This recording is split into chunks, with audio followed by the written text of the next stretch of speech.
right. All right. Good morning, everybody. One second. I got to get this mic set up. There we go. Think we got it. What's up, everybody? My own Boontog. Mangadanu Maga. My own Aga. What's up? Good afternoon, good morning, good evening. Ooh, I got some Wi-Fi issues right off the bat, huh? Yeah. I don't know if my internet's is good here. What is that thing? Let's see here. Oh, that's my breaker box. Okay, cool. I think I'll turn a little bit more that way. I don't have my shower curtain up. I'm gonna roll with the yellow background, see how it goes, man. All right, good. Internet issue cleared away. All right. I have to keep an eye on the internet. I might have to at PLDT. At PLDT in Lete, phenomenal internet connection, really. Had no issues. But here, the provider PLDT has been a little bit sporadic. We've actually had some pretty bad latency, even though we have a 300 meg fiber pipe. So anyways, keeping an eye on that. A couple intentions of this live today. One, I got some new mics, man. So I wanted to test out new microphones. Got the latest DJI Mic 2s. Unfortunately, I had the original DJI mics, and they're, I don't even know, maybe 3 or 4 years now. And in technology years, that's quite long. And the batteries were just kind of going. I could barely get through a live without needing to swap out the battery and the receiver. And plus, there was some new technology with the DJI Mic 2s that I wanted to experiment with a 32-bit float, just so some better quality audio coming out. So testing out the new mics. So that I wanted to do that. Plus, I wanted to do an internal recording on here. One of the exciting things that I'm looking to do is generate a language app. You know, one of my commitments is to learn the local language, right? And you know, I think I'm in the process of developing a language application, something easy, something interactive, something fun. So yeah, I'm excited about that. And I need some voice recordings to use my voice to create this app. So that's another intention of this live, is to kind of generate some voice recordings, right? So yeah, and it's been a while since I've done a little bit of live, not too long.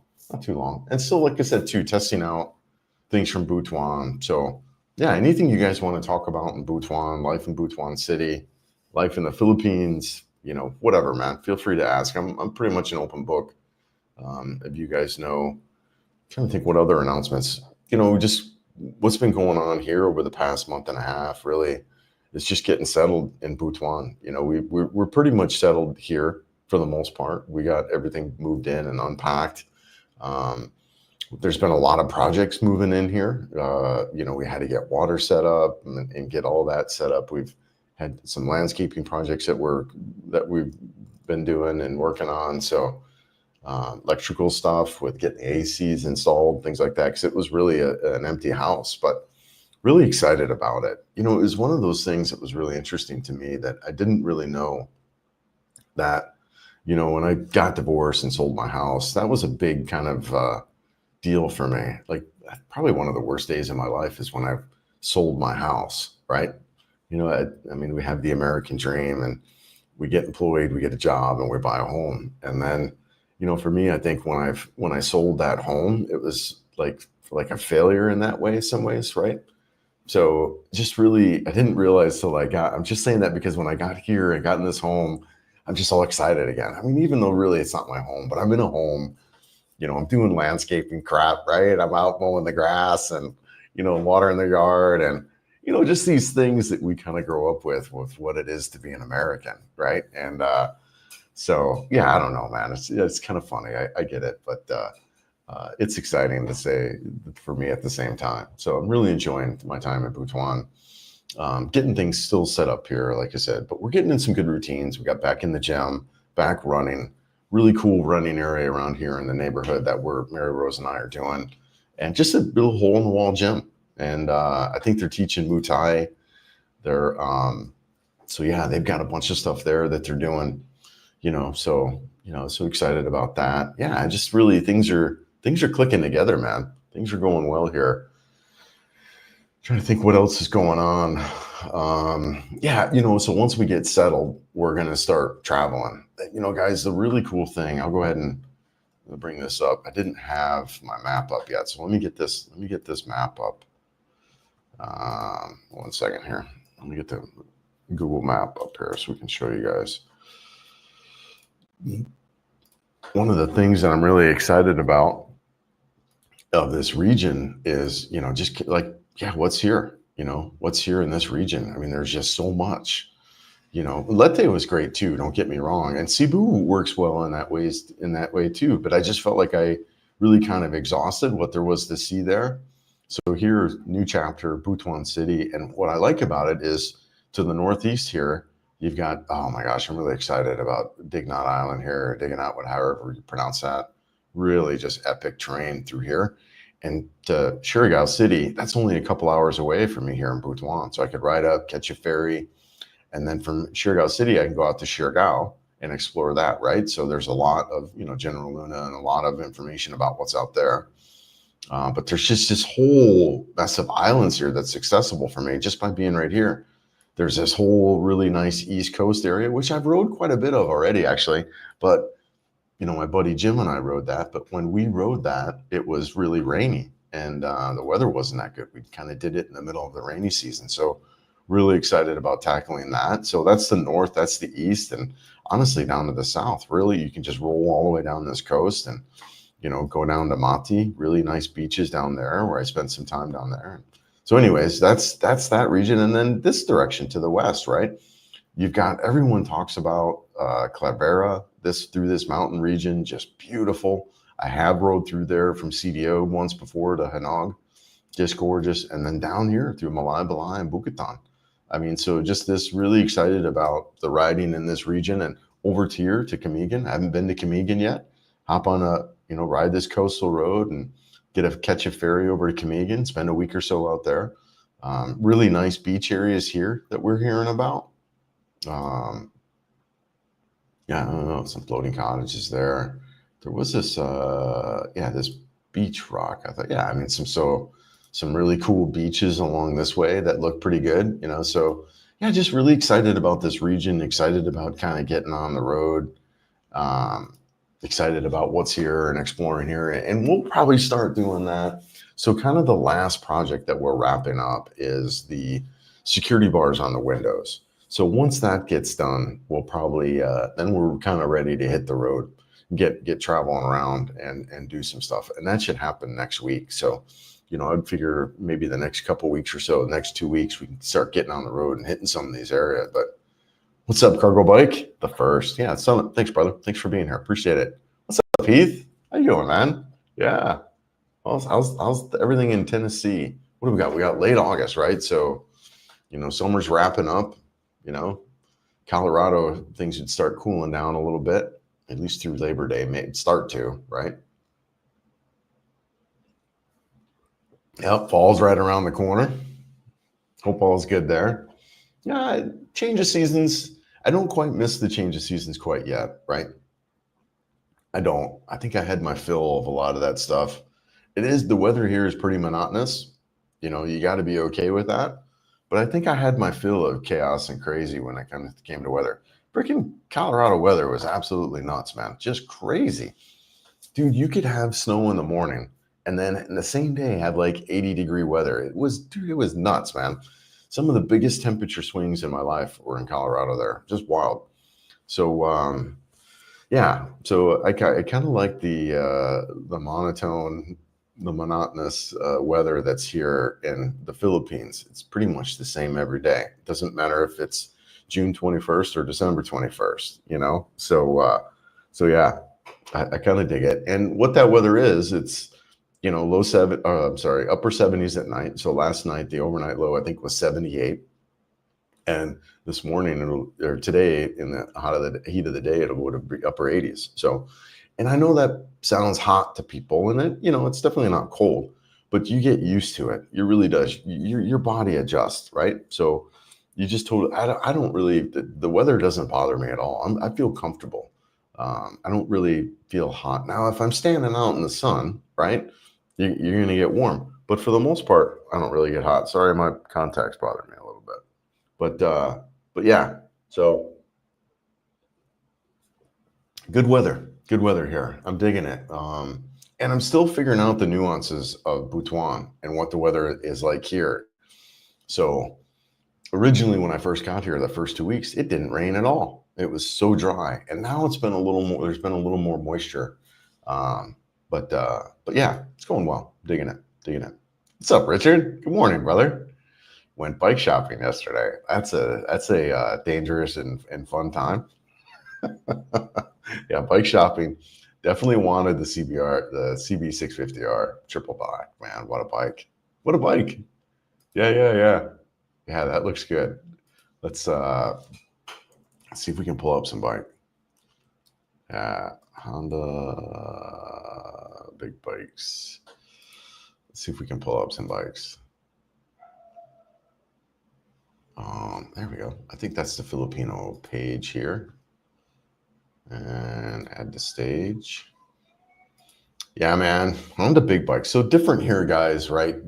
With bikes, you don't really have the offerings like you would anywhere else in the world. It's pretty limited.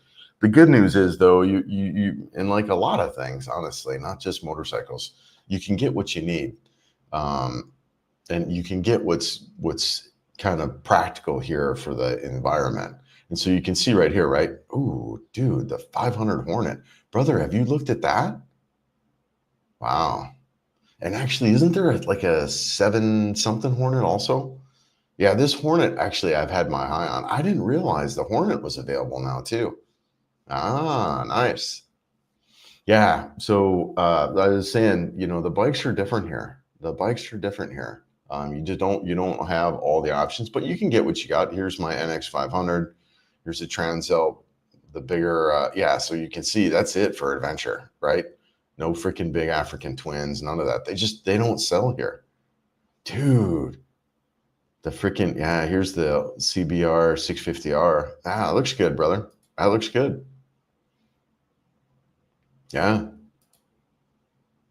Yeah. Triple black. Oh yeah, I think that's a little different. Yeah, it looks like a nice bike, man. Yeah, that's the same unit on the, I think looks like the same unit on the Transalp as well as my NX 500. Yeah, nice. I had my eye on the Hornet when it came out a while back in the United States. Yeah, look at that, dude. I liked my Duke, and it definitely reminds me of my Duke, KTM Duke.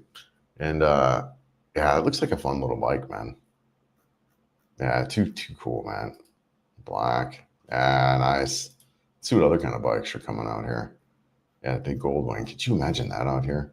Let's see products. All right. Yeah, the NX 500, 750 truffle, the new X80B. Look how expensive that is, though. I think it's a 700 something cc scooter, but that's more than the freaking Transalp. That's crazy. Okay, here's the African twins. There's supposed to be a 650 African twin coming out too. Yeah, let's see what we got out in there. Sports lineup. All right, so you can get the 1000 Hornet, the 500, but not the 7 something. Okay. All right. Oh, E-clutch. 650 with an E-clutch. Interesting. And here's the sports. But you can see, right? The offerings are pretty limited. You don't have everything that you would. The CL 500 looks pretty cool. I could dig that bike. That might be a pretty good practical Philippines bike because you've got a little bit of suspension in there.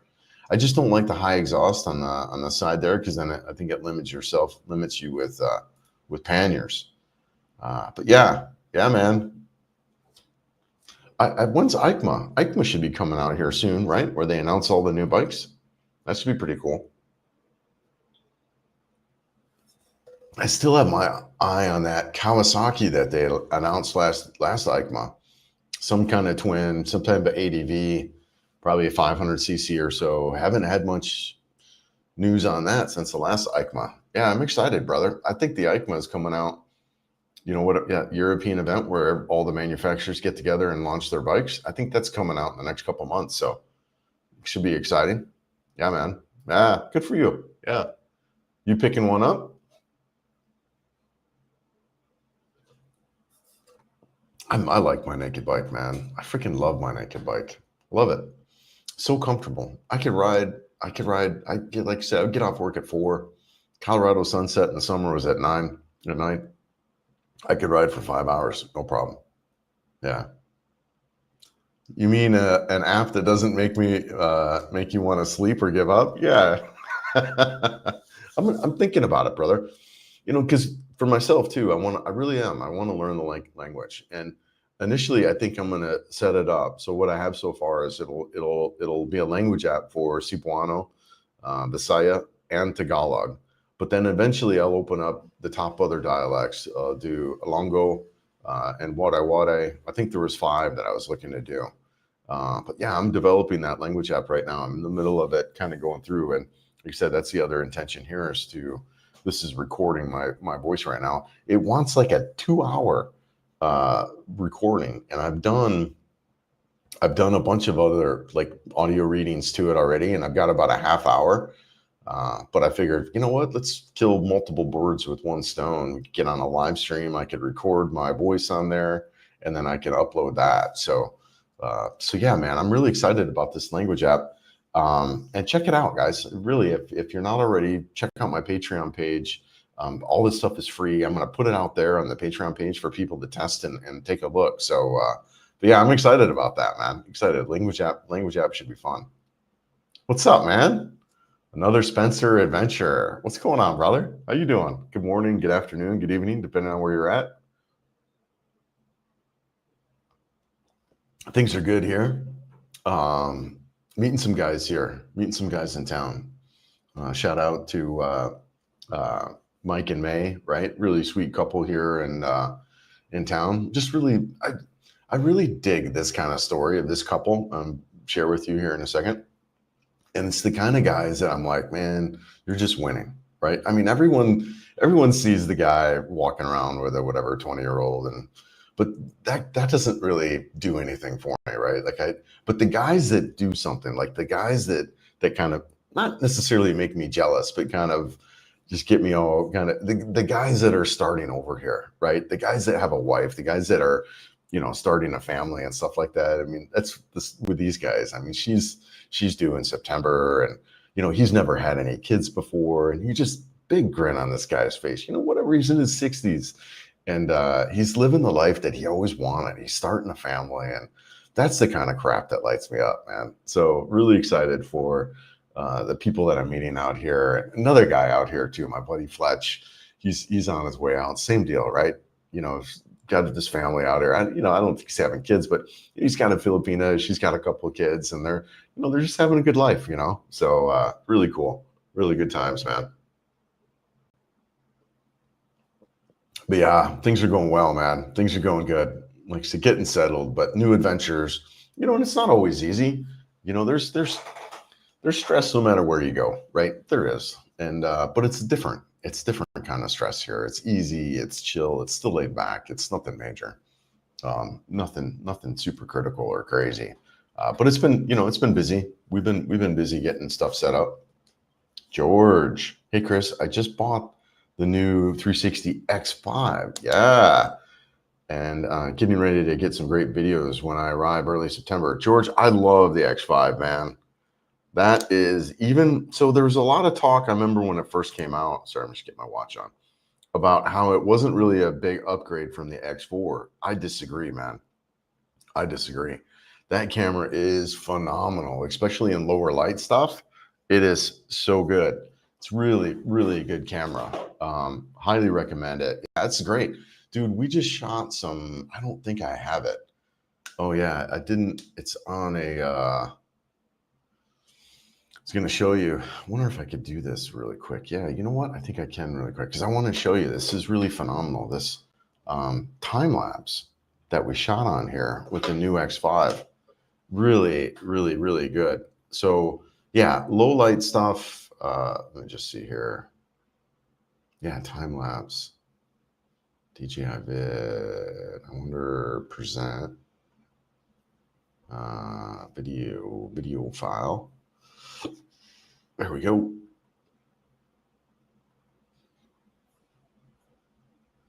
Yeah, dude, check out this time lapse with the X5.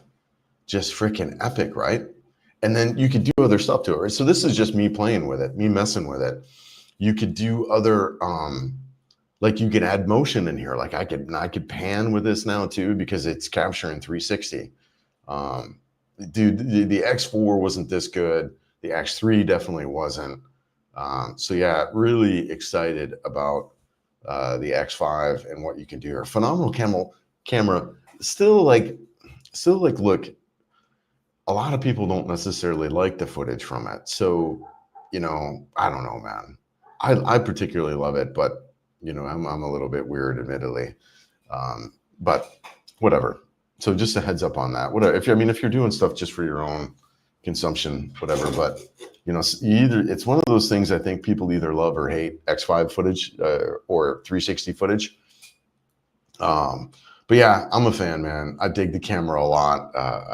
Yeah, I really, really like it.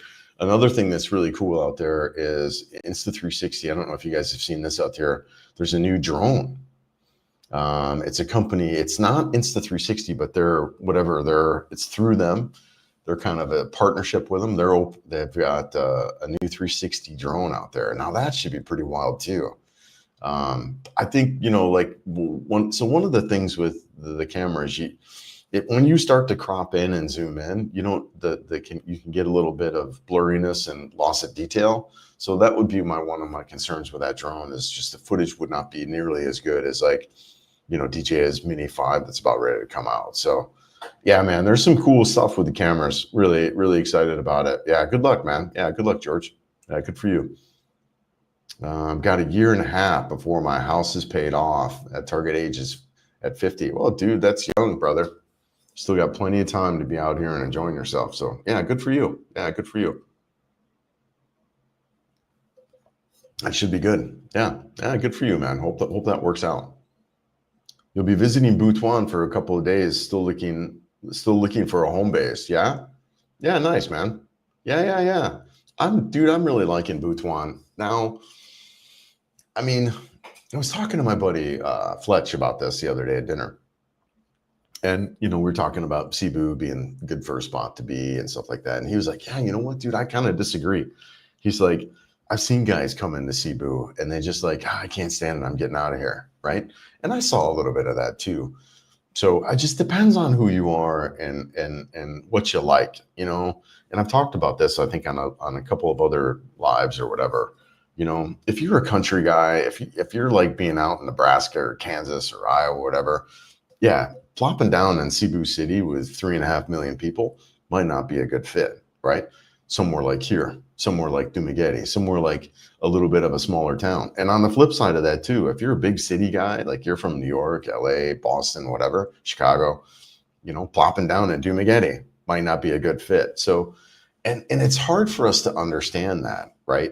Just because, think about the United States. If someone's looking to move to the US and they plop themselves in New York City, and they're a country person, they're going to freaking hate it. Same with us, man. Philippines is a big little country, and they say that a lot. And you really want to kind of do your homework as far as where you want to be. Just like if you were moving to the United States, that's why Cebu City can be a good first spot, because you can get there, you can chill, you don't need transportation. You could use it as a hub to explore other regions, but just be patient, give yourself some time, But if you're a city guy and you plop yourself in the middle of one of these rice fields, you might have a little bit of a hard time.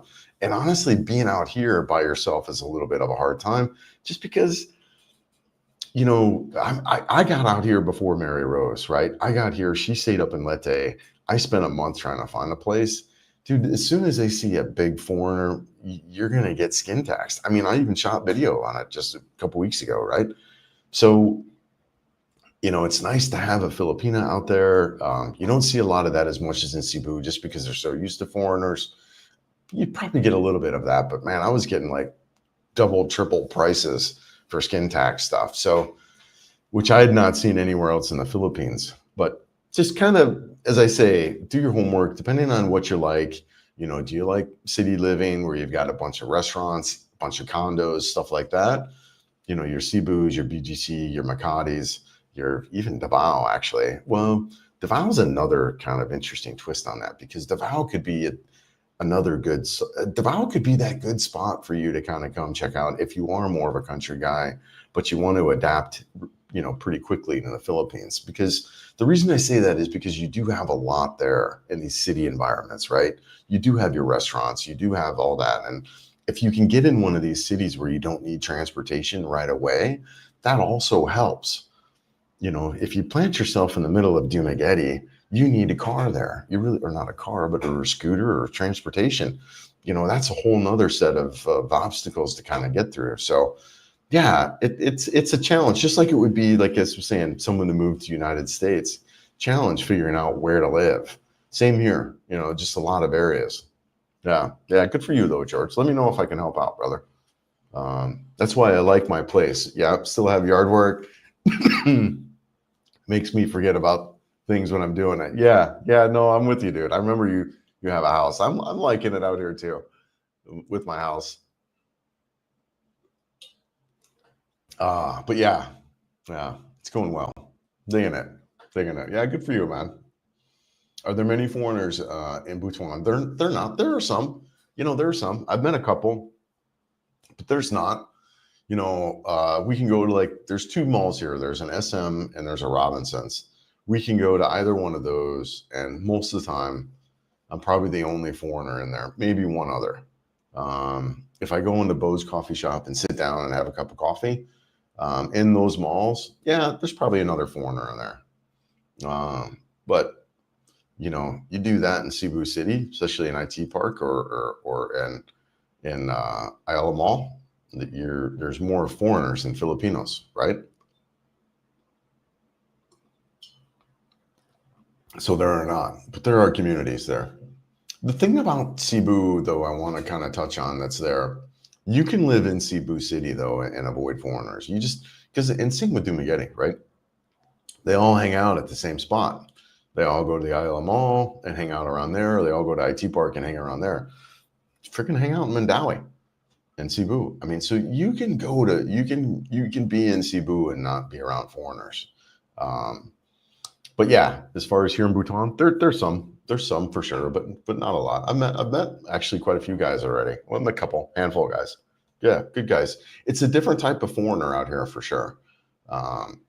Yeah, different type of, you know, to live out here, to live out in some of these more provincial areas, you don't usually meet guys who are fresh off the boat, you know, and so I kind of like the foreigners that are kind of a little more established in the country, and you know, have kind of gotten through some of the phases that a lot of guys, nothing wrong. I mean, I get it, but you know, the guy fresh off the boat phase, even me, you're just so lost, and you know, there's a lot for us to figure out when we get here. So when you're out in some of these more provincial areas, it's a different kind of dude out here for sure, which I dig.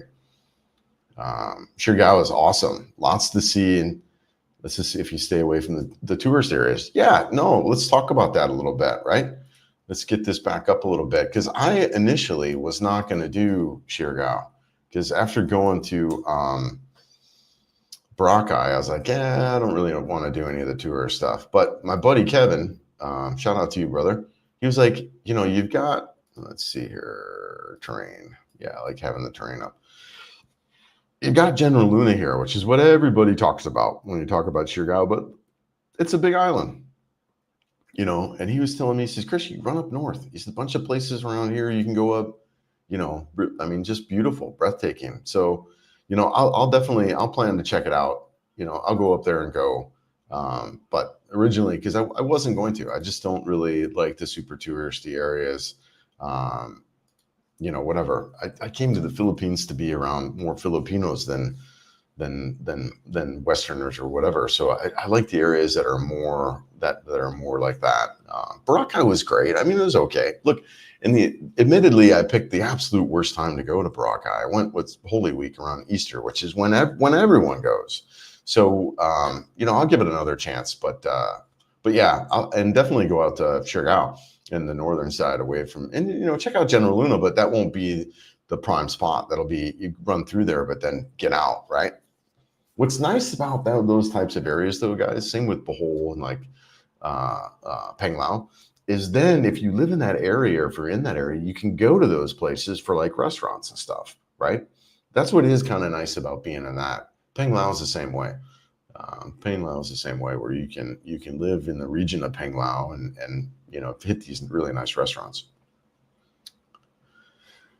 Let's see here. My girl, oh yeah, my girl is from Clavier. Went to Kamigan Island last trip, and that was one of my favorite places to go. Yeah, so far we're going back the end of September. You're right on, man. I cannot wait to get to Kamigan. It's just right down the street. It's whatever. It's a couple hours away from here, but not far. So yeah, here in Butuan, you ride over. I think here's the ferry port. Yep, directions. Yeah, so 2 hours and 11 minutes to the ferry, and then boom, there's Kamigan. So yeah, I cannot wait to get to Kamigan, man. I cannot wait. Yeah, spend a good couple weeks out there just chilling. Yep, I'm with you, brother. I'm with you. Looks great. Looks really good. Looks really good. Yeah, let's see here. Let's remove that. Yeah, cool. Yeah, so I'm excited about Kamigan too. Can't wait. Check it out. So many places. Like I said, that's why I'm really excited about Butuan. It really is this launch point from a lot of areas here in Mindanao, and get down, like we were saying earlier, get all over in here. And it's not a big city, See your other coastal option here. Let's get the map back up. Your other option up here, if you wanted a bigger city, is CDO. CDO from Butuan, yeah, not quite 4 hours, and beautiful stretch right there, right? Just gorgeous road. But CDO, CDO is very much like Cebu, big city, whatever. Good. I mean, probably close to 1 million people.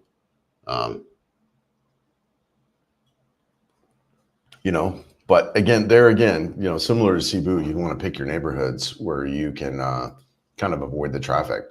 That's what's nice about if you plant yourself right here in Cebu next to the IL Mall in the business park. Dude, I stayed at Selenia for a year, and it's just so freaking easy and practical. I don't even know where I saw the quest. Yeah, I mean, just walk across the street. You don't need a car or nothing. Really just a perfect spot to just kind of come figure out. You got all the restaurants right there. Yeah, super easy. But anyways, I kind of bounce around. But yeah, Kamigan's great. Can't wait to go, man. Can't wait. Yeah, don't miss the cold weather one bit. Yeah, man. Yeah, I'm with you. Yeah, I mean, the snow is nice or whatever. Yeah, you know what I want to do? I would love to take Mary Rose back to Colorado just for a winter, even just for a day. Just for a day. And you know what I want to do? In the middle of winter, I want to stand there with the damn door wide open and talk to people while she sits on the couch and freezes because I'm standing there with the door wide open. You guys know what I'm talking about? Oh my gosh, it just drives me batty crazy. She'll stand there with the door wide open. I got the AC blaring, right? Stand there with the door wide open, talking to friends or family, and all that hot air is rushing right in. So I want to go back to Colorado in the middle of winter and bring her with me just for one day so I can show her. Sorry, no one else might think that's funny, but oh my gosh, one of the things. Shut the dang door. I guarantee, man, in the middle of winter, I'm standing there in Colorado with that door wide open. It takes an hour to heat up the house again. Oh man. All right. George says, my girl's, yeah, Cabell, beautiful, man. Beautiful. Oh, yeah. Yeah. All right. I already read through that one. Yeah. Okay. Yeah, I know a little bit of Colorado. I helped build the new ski lifts in Breckenridge. Yeah, nice, brother.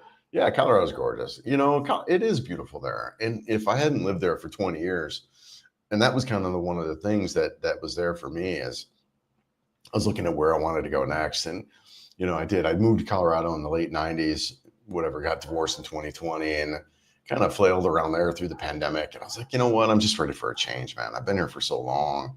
Where do I want to go? What do I want to do? And I looked at the rest of the United States. I'm like, where do I want to go? Nothing stood out. I'd lived all over. I'd born in California, lived in Ohio, South Dakota, Florida, Cleveland, and Colorado. Spent some time in upstate New York. Spent some time in Kentucky. I've been a lot throughout the United States. I just, Colorado's gorgeous, beautiful up there. Loved it, especially as a motorcyclist. Man, just amazing riding. People travel all over the world to go ride Colorado. Gorgeous, all types of riding, off-road, on-road, just phenomenal, right? But yeah, no, I loved it out there. I never, admittedly, was a big skier though. It's a pain in the butt from Denver. You got to ride up the freaking corridor, and everyone and their brother's riding up there. So the traffic's an absolute nightmare. And the last thing I want to do is go hop on the road for a couple hours and sit in traffic to spend a couple $100. I was just like, no thanks, man. But anyways, I loved it. I like Colorado. Yep. High in the 80s, low in the highs to 80s to low 90s in the Atlantic, Canada. All right. Yeah. Right now, you guys are still pretty warm up there, huh? Yeah. Yeah. Getting through the season. Yeah. Well, should start cooling down, right? Starting getting to Labor Day. Yeah. This is when the hell did I come out here? 2022, I guess it was. Yeah. So 3 years ago, I did my scouting trip to the Philippines. Right now, I was here. It was over Labor Day weekend. I spent 2.5 weeks. Wow. Seems like forever ago. Seems like so much longer than 3 years. I've lived so much in the past 3 years. Wow. That's hard to believe, actually. That right? Anyone else get messed up on freaking years now? Since COVID, and I get messed up on years. I think it was, right? I just did that recent video and I plugged that in there. I think it was 2022 when I came out. Damn, that's crazy. I have lived so much in the past 3 years. Just amazing. Incredible. Just traveling around, doing different crap, dating, just whole new life. What's up, Dave? What's up, brother? Yeah, Kamigan's the nicest place you've been in your entire life. That says a lot. That says a lot, brother. You travel all over Southeast Asia. Interesting. Good for you. Yeah. Yeah, it's really cool, brother. I'm happy to hear that. I hope you're good. Where are you at? Are you in Jakarta? You out there? For some reason I think maybe you're out that direction. Oh, okay. Yeah, I see down below here. Yep. Yeah. Good for you, brother. Yeah, I'm I can't wait to get out there. I can't wait to get to Kamigan. Yeah. Yeah, I'm excited. Excited about getting out, traveling around. Lot to see here. Lot to see. Is it hard dealing with contacts? My eye doctor said I had to wash my hands with bottled water before putting contacts in and out. Yeah, nah, dude, you're fine down here. No, I don't have any issues with them. And I'm used to. I've had contacts for whatever decades. And I just wear one. It's a wild story, right? So I wear the bifocal contacts and whatever, they're supposed to help read. But if I put both in, I can't see up close. 1 second. Yeah, if I put both in, I can't see up close. So what my eye doctor suggested is, hey, just try wearing one contact. And so the right eye sees far and the left eye sees close. I was like, yeah, I'm a little bit too OCD for that. I think that'll just bug me. And what had happened is, as I was riding one day, I got a little bit of debris or sand in one of my eyes, right? So I couldn't wear my contact. So I just wore one. And sure as shit, man, I freaking loved it. And what it does for me is, on my left eye, I could read my iPhone, I could read all that, not a problem. And then my right eye, I can see far. And now my brain's adapted where it just, I don't even think of it, right? So, but yeah, no, my contacts are great. I don't mind them at all. Just wash my hands, of course, before I take them in and out kind of deal. But yeah, not a problem. 750 and 1000 Hornet. Yeah, I want 4 cylinders again. Need that sound too. That's 750 Hornet. Look, I'd love to have that bike. Love to have that bike. That sounds great. Yeah, it's got whatever that crank, 280, whatever the hell that crank is, it just sounds epic. That 750 Hornet, man, that would be a bike I would consider buying if it came here. I'd love to have that bike. Yeah, I had my eye on that. My 790 Duke was by far probably my most favorite bike I've ever had. just an absolute riot to drive. So good and light and flickable. And the 750 Hornet looks in I bet is almost identical to that 790 Duke, but in a Honda, right? Love to have that bike, man. I'm with you, Richard. I'd love to have it. Yeah, maybe see you up there and we'll go riding. Yeah, you're still in Jakarta? Yeah, good for you, man. Indonesia, untouched, special. Hasn't had much immigration because it's a poor country and Islam have kept the tourists out. The only go-to is a non-Muslim place, Bali. Yeah, I've heard a lot of people talk about Jakarta. Who else is, somebody else is just out there. Oh yeah, well, I can't remember his name. Big World, right? Anyways, yeah, the other vlogger guy, I think he's out there now in Jakarta. And I remember talking with, what's his name? David Bond about Jakarta. So yeah, Jakarta's a good spot, it seems to be a good time. And according to that other vlogger, he's liking it. And I haven't really watched much of his content. I've just kind of skimmed through a little bit of his video out there, and it looks great, man. Looks like a good, decent place, a place I would love to check out for sure. Yeah, 750 not here yet. And I wonder if they'll launch it, brother. I hope so, man. I hope so. I'd love to have that bike. I'd love to have that bike. What's up, Richard? How's it going, brother? Good evening out there. Hope all is well. Hope you're doing good there. Getting ready for fall in Illinois. I spent a little bit of time in Chicago. Did some work up there. I used to lay carpet. Used to be a flooring guy in my early 20s when I was trying to figure out life in general, like a lot of us are always doing every day, right? I was a flooring guy, and I remember doing a bowling alley up in Chicago. I want to say Skokie, but I think that's New York. Anyways, was up in Chicago area up there and did a bowling alley, I remember. And of course, I've been down, I hung out at Rush Street, whatever, in the 80s, and can't remember what the hell I was doing in Chicago, but I've been in Chicago a couple times. But other than that, I haven't really spent much time in Illinois, but been through. Hope all is good up there. Yeah, first week of October. Oh yeah, the EICMA. Yeah, dude, I'm psyched about that, brother. Coming up. Yeah, that'll be good, man. That'll be good. I'm excited to see what bikes are coming out. CF Moto 300 CLX. CF Moto is no joke anymore. You got that right, George. They're flipping it, man. CF Moto, Royal Enfield, they are absolutely crushing it, especially when you come to this lightweight, middleweight stuff, which is perfect for Southeast Asia. Perfect, man. Perfect bikes for this region. And well, maybe a lot of places, honestly, not just here. Americans and Westerners, man, we got so freaking hung up on leader bikes, right? Freaking bigger the better. And I don't know, man. I honestly, I think it deterred me from wanting to ride off road as I'm getting on this 600-pound machine, where you got to drop it and pick it up. And, I don't know, man. I had the Tannery 700. That bike is way too much for me off road. Getting in these lighter adventure bikes, man, I'm just really stoked about that. I wish they came out years ago.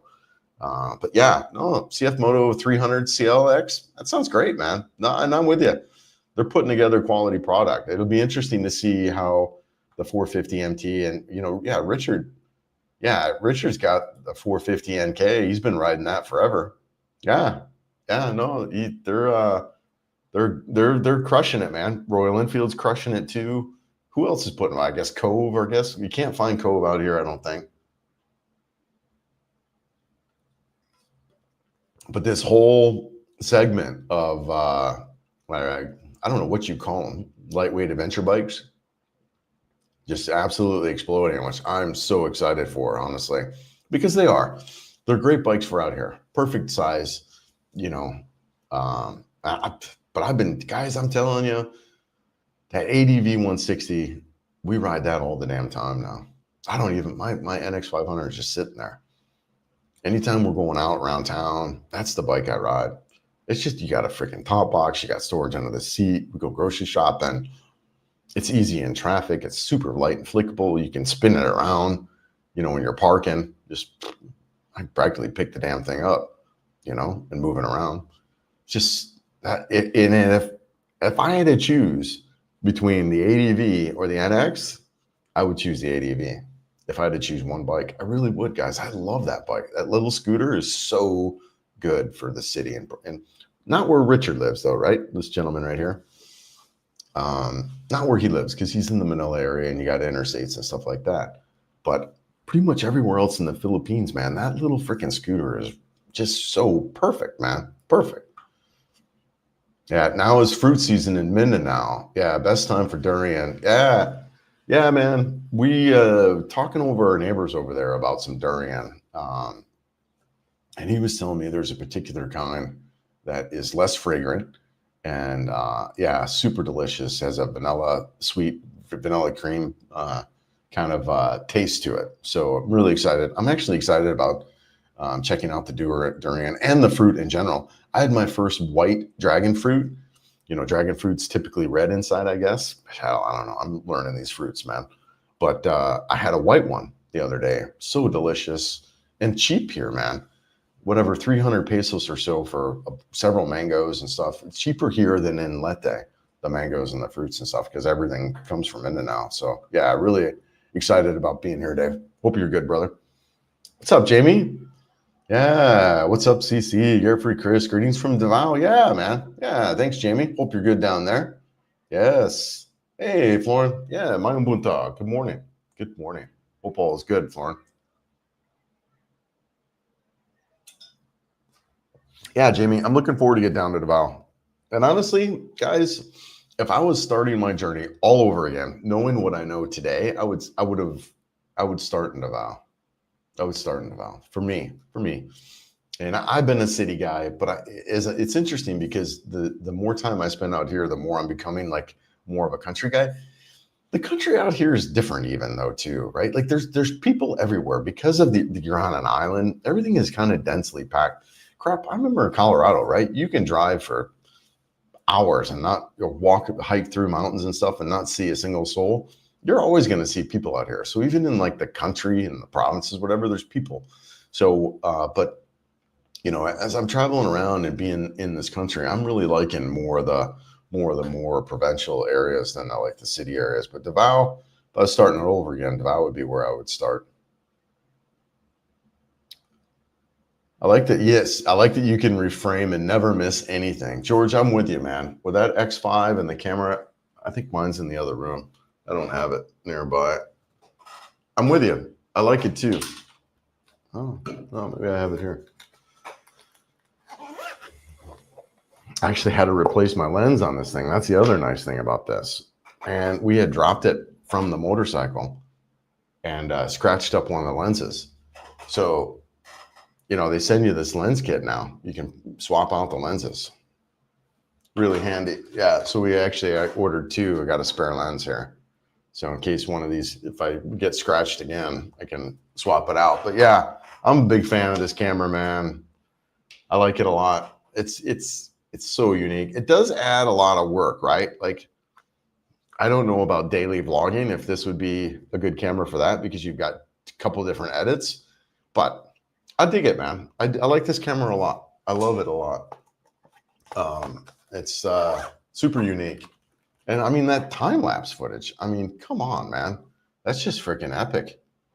Does this sit right here? Yeah, right?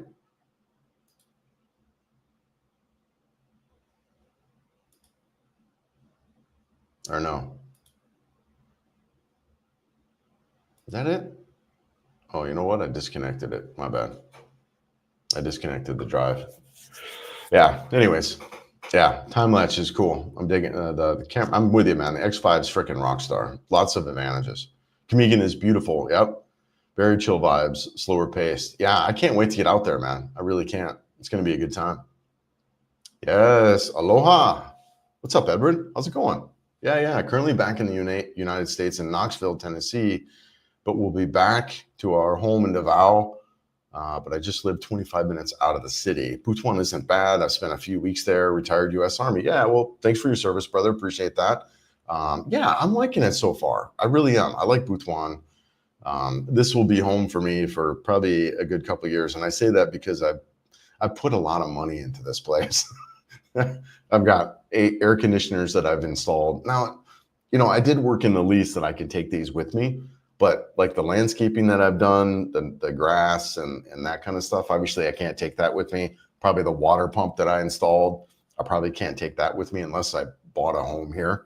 So anyways, my point is I'll probably be here for a couple years, but the rent, we're going to shoot a video, maybe even today, on, whatever, because this is 12,000 pesos. How much is 12,000 pesos? That's like whatever, 200 bucks. Let me pull up my calendar here. Sorry. 1 second. Or not my calendar, but my calculator. Where the hell is my calculator? You know what? I'll just maybe do it on I don't have my phone here either. 1 second. Let me find that. There we go. Calculator. So, what did I say? Yeah, 12,000 pesos, my rent? Yeah, $210. $210 for a three bedroom, 2-bath house. And I think it's right around like 57 square meters. So it's not huge. But yeah, 210 bucks. We'll shoot a video on that. But yeah, I like it out here. I do. But my point is how much I've spent. It'll probably take me a couple years to kind of, have that work in. So if I stay here 2 to 3 years, all this money that I put in here initially, that'll pay for itself because I'm only paying 12,000 a month, so. Rome. Ooh, where'd you go here? There we go. Good morning, Chris. How's the weather in Butuan? Is there a mall there? Yeah, Rome. So right now I'm at 78 degrees and it is 7:45 in the morning on whatever hell day it is, Thursday.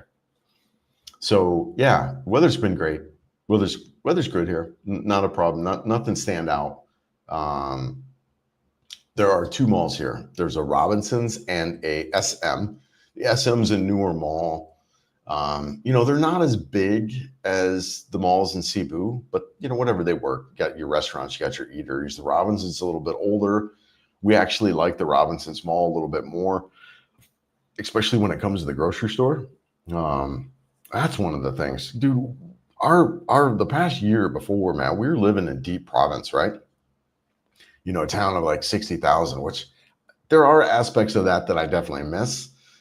That is super casual vibe, man. We'd walk a lot through town. We'd ride our scooter through town. And we'd wear freaking bicycle helmets. It was super casual, So I do miss that part of it. But there's no grocery store there, really. Not really. Not compared to here. Here, there's a full-on grocery store.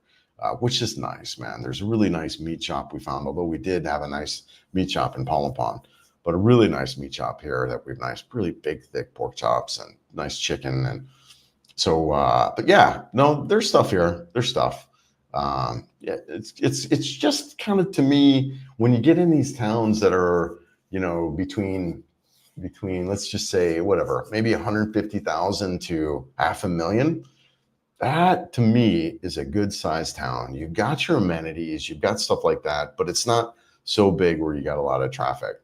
One of the cool things notable between Butuan and Ormoc that I've noticed right away is the traffic. Now, Ormoc is about 100,000 less in population, if I remember correctly, right around that. However, because of Butuan, the way they have the bypass streets and they don't allow trikes on these main roads, the traffic in Butuan is like nothing. It is like nothing. Traffic in Ormoc is pretty bad in a lot of the areas because you got trikes going up and down the streets. The trikes mess up the traffic, man. They just totally jack up the traffic. And I really like how Butuan is forward thinking enough to kind of keep a lot of that traffic into certain areas, right? Yeah, no worries, Ron. Yeah, no worries. You're good.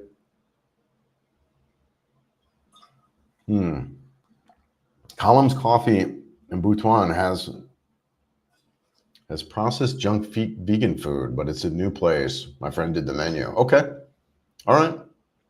We could check it out. Yeah, we could check it out. See what's up there. We've been seeing some restaurants. Last night, went out with my buddy Fletch. We went out to Sean's Pizza. Decent pizza, actually. Not bad. And then my buddy Mike, he and I hung out, done some coffee shops out there. Some really nice really nice coffee shops we went to, and he's going to show us around town too, and get some other restaurants and foods. Dude, what's up, brother? Dude, man, I hope you're good, man. I've been thinking, you've been in my mind, you've been in my thoughts. I hope you're adjusting to retirement. You should come out. You should hop on your scoot, dude. You can get a direct ferry. You can get a direct ferry from Cebu to Butuan if you want. Come out. We'll do a little bit of ride. Maybe we can hang out at Camigan. Dude, you got to come. Come on out, man. Come on. You know what I need to do? I need to set up this second room to have guests. So, but you can still come out. You grab a hotel. I'm not set up for guests yet, but you should come, man. You should come and we should go ride. In the next couple of weeks, I think since we're kind of getting settled in, we're probably gonna do Camigan, brother. If you want to come out and come join us on Camigan, whatever. Spend a week out there, just kind of chill. You should come, man. You should come out. I hope you're good, man. Hope you're good. You've been on my mind. You've been on my mind. Because here's the thing I think about, right? When we get new into retirement, sometimes we're like, what the hell are we doing? I know I was that way too. And that's kind of why I did YouTube, is to kind of get myself engaged in something. And that doesn't matter our age, that doesn't matter like how, whatever, we retire at 60, 70, 50, whatever. I think we still have to be ready for this. And then also, I don't think it matters where we retire. So if we retire here in the Philippines, the United States, the nice thing about like retiring and coming out here is there is a lot of this discovery that we can do here. So I think that helps out a lot. But anyways, brother, you should come out. Hope you're good. Hope you're good, man. Camigan, been there twice. Worth 3 or 4 days max. Okay, good. All right. Yeah. Well, and with that, that's good. I appreciate that, because for me, I need a couple of days to edit and stuff. So I might go ahead and just need a week out there anyways. And dude, I've slowed down a ton, Edward. I just really haven't. I don't know if you're still out here or not, but I love that slow roll through stuff. Like we spent, I don't even know how many weeks in Samar, touring around Samar. My buddy Taco was with us in the beginning of that trip. But if I find a place that's got a nice view and a pool, I can sit there for a good day or two, maybe 3, and just watch. Just watch the sun, just watch the water, and that's new for me. Like that hasn't always been. I haven't always been wired that way, but I am wired a little bit that way now. So if I get in a really scenic, beautiful spot like Camigan, and I can pull up a chair and just chill for a while. I dig it. Yeah, good for you though, Edwin. Appreciate the insight.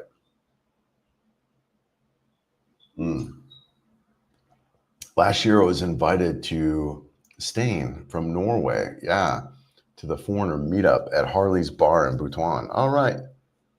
Yeah.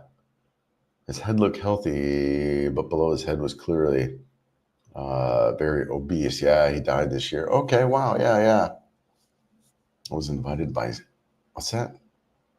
Is that a yeah, I know Harley's Bar. I haven't been there yet. I know there are quite a few foreigners that hang out there. What's your top 5 island locations to relax and enjoy life? Well, man, I'm still figuring that out, but I have to tell you, there is one standout from Cebu. There's definitely one standout from Cebu. When you're in Cebu, you're in Cebu City here. If you head north, it's a really easy trip to do. If you don't have your own there's actually a couple places. So I did a video on this, your first trip. So if you're in Cebu, you can just hop on a ferry. You go down to Pier 1, you hop on a ferry, you go to whatever, Tagbiliran, down to Bohol here, and then you catch a trek. Now this will take you a good half hour, so just a heads up. But anyways, you can get down to Panglao, and this is an easy first trip. That might even been what I titled that dang video. I recommend watching it because I'll walk you through it all. And then when you get out here, there's a bunch of touristy crap that you can do, which is fun. It's whatever. They'll hop you on a bus, and you can go to the chocolate hills and butterflies and snakes and all that crap. But it was fun, right? Especially if you're here on vacation. I enjoyed it. Anyways, so that's a standout for the guy who's just kind of on vacation. Come to Cebu, chill out, land, hop on a freaking ferry and do that deal. And whatever. Maybe like the gentleman earlier was saying, maybe 4 days, 3 or 4 days if you're doing it American style. A week if you're just slow rolling, because then you can spend some time on the beach, whatever. But yeah, so that's one. And then another really standout too is up here in Butuan Island. You can also do this without transportation. You can get a bus from the North Cebu North Bus Terminal, I think it is, or you can just freaking rent a V-Hire or a cab driver, whatever. I think it was a couple thousand pesos, which is whatever, it's less than $100 to get a cab driver to ride you up there. But yeah, and then go to Butuan Island and Santa Fe out here. Dude, you guys, it's just epic out here. It's super beautiful. I've done some videos from here. Just gorgeous. I mean, yeah, that beach, man. Look at that. That I think is what we think about, right? When we think of the Philippines. So Butuan Island is without a doubt absolutely gorgeous. This beach area here is nice. You can. Here's what the other thing I'd highly recommend is when it could be your first island hopping trip, which I don't know about you guys, but that was a milestone for me. When I'm getting on one of those small damn little boats. Pro tip though, bring your earplugs because those damn things can be loud. Anyways, so you can also go out to this Virgin Island, and this is just gorgeous out here. Just gorgeous out here. Yeah, just gorgeous. Look at that, right? Look at that. Just beautiful. And just so I would highly recommend that. Another standout for me is so you've got Bohol, you've got Bantayan, also Camotes is just gorgeous too. Beautiful. Shout out to DJ's Resort. Stayed with them a bunch of times. Really good restaurant there, Heaven Cafe. But yeah, DJ's Resorts along this coast here. You can stay out there, and then you go out to Tulum Beach. I mean, this is just so cool. Just a little island right off the way. I've been to Camiguin, or I'm sorry, not Camiguin, Camotes now. I can't even tell you how many times. A bunch of times. Yeah, right there. Just beautiful. We saw a big freaking turtle there. We're out swimming on that beach. So yeah, Camotes stands out. Bantayan stands out. Bohol stands out. Camotes, all really easy. Wow, my internet's kind of lagging here, it says. But yeah, those are some standouts, brother. Yeah, good for you.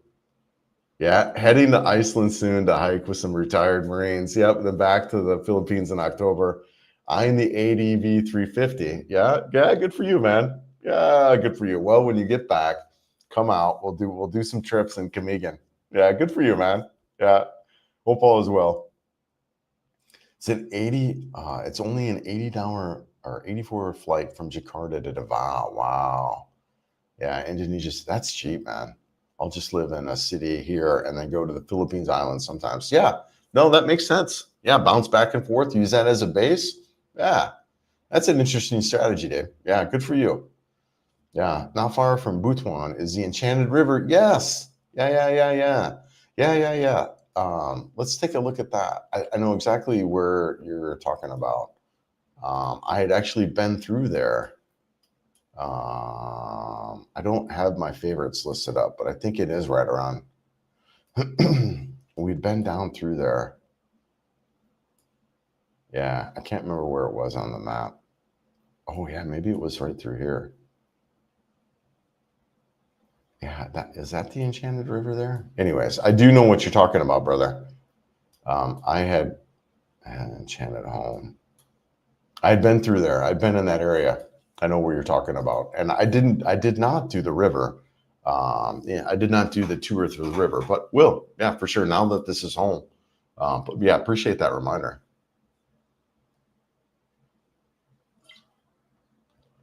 Spent one winter in Chicago, Waukegan, and that was enough, right?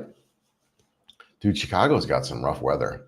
They've got rough winters and rough summers. Hot and humid in the summer and cold and humid in the winter. Chicago's probably got some of the freaking worst weather in the United States, man. That's intense out there. Intense. At Colorado, actually, everyone thinks Colorado has rough weather, but it's dry. Dry, cold is different. It's different. It's not as penetrating. I never really had a serious winter coat. Now, to me in Colorado, what was more important was a hat. Like I needed a beanie, but yeah, as far as I just wore a light winter coat, nice little North Face. That was good enough for me for the wintertime, and it's dry, so it doesn't rain a lot. We would get dumped on. Don't get me wrong there. We'd get freaking dumped on with snow. I remember seeing these big, huge storms get like 3 feet of snow at a time. But the sun would come out 2 days, 3 days, whatever, a week later, all that's gone, man. Gone. Just melted off, evaporated. The sun is really intense there. Yeah, which is nice. You got a sunny, bright, sunny environment, but it's also really brown because it's arid. But yeah, Chicago weather, man, that's rough. Yeah, first week of October when I get my new bike. Good for you, brother. Good for you, man. New bike. Always one of the best days, right? New bike day. Have lived in Central Florida for 25 years now. Yeah, I lived in Florida too. I lived in the Tampa area. I moved to Anna Maria Island, whatever hell year that was, 1985, 1986, right around. And I lived in that area for a long time. Anna Maria, Bradenton, Tampa, Sarasota. I lived in that area for a long time. My boy is still down in that area. So yeah, I know Central Florida a lot. Yeah, nice. Yeah, good for you. Yeah, not too bad. Jakarta is a massive city. Yeah, but it works because of the train system. All right, nice. Other places in Indonesia will be more enjoyable and easier to drive around. Yeah, definitely. Jakarta is all good. All right. Yeah. Well, that's interesting, Dave. Yeah. So it makes Jakarta an easy city if you don't have transportation. Probably something like Cebu where you wouldn't want transportation, but you can get around town. I cannot wait to check it out. I'm definitely excited about checking out more regions in the Philippines. Still, I foresee traveling around this country for the next probably year or 2 years by motorcycle. But yeah, there'll be a point in time when I hit other destinations too. But still a lot for me to hit here. Like I was saying before, I feel like I'm just kind of getting started with it because it took me a while to kind of get my bike and all that set up. But yeah, but retiring in the Philippines, I was stationed there in the Navy for 5 years, and the wife is from Leyte. Oh, nice, brother. Thank you too for your service. Yeah. My brother also was up in Subic whenever that was in the 80s or whenever, right before they shut down the base, he was here. But yeah, no, good for you, man. And you know, Mary Rose is from Leyte also. I really liked Leyte a lot, especially Western. Let's pull it up on the map. I really like Western Leyte a lot. Super gorgeous, man. Freaking this coast of Leyte is really beautiful. And you can see here, what makes it nice is you've got this nice mountain range. Gorgeous. So you're a little bit protected from low pressure systems when they come over because this mountain will definitely, you know, kind of throw a mix in that low pressure system. But then too, you've got really nice sunsets. I mean, the city of Bye Bye, gorgeous town. Love that little town. And then this stretch of road right through here, man, is just epic. So yeah, man, I liked Leyte a lot. I liked it a lot. Billy Ron is just stunning. You know, Naval was great. Spent some time there, you know. So yeah, I mean, I'm a fan of Leyte. Eastern Leyte, whatever. Tacloban City, yeah, probably not, right? I wouldn't want to live there. This is all flat, whatever. I did not travel through this. I really want to hit that peninsula and travel around this coast, as well as this isn't far from me, right? Because here I am down here, Butuan. So Southern Leyte I can really hit, but I'm dying to actually travel up this coast of the Southern Peninsula of Leyte. Because this is gorgeous through here. This is really beautiful. But yeah, so I'm a fan. I like Leyte a lot. I like it. It's nice out here. It's nice. Troy, what's up, man? Man, it's a combo I'm going for. The ADV 160. Yep, for my Filipino. Yep, CRF 300 Rally for me. Yep, I ride the CLF in Australia. Yeah, it's great lightweight adventure bike. Yeah, man. Yeah, 2 bikes is the way to go for, well, minimum of 2 bikes. And I'm with you. I'd like to have the 300 Rally too. Yeah, definitely the scooter. So, you know, definitely the scooter for the around the town. A nice tour like the NX 500 to do the tour trips. you know, maybe something fun for the twisties like the 790 Hornet. And then, you know, the 300 Rally for off-road. Yeah, there you go. That's the perfect 4-bike suite right there. Right there. Perfect 4-bike suite. Or maybe as far as the sport tour, maybe that new Triumph 800. I don't know. That Honda Hornet looks really good. Looks really good. But there is a really good Triumph dealership there in Cebu. I mean, those guys, shout out to Scout, those guys there in Cebu, really good dealership. And he was telling me they'll fly a mechanic out to you. They've got Bacolod, I guess. They have some guys out there with Triumphs. And what they do is they fly the mechanic out and they'll do a big service round on there.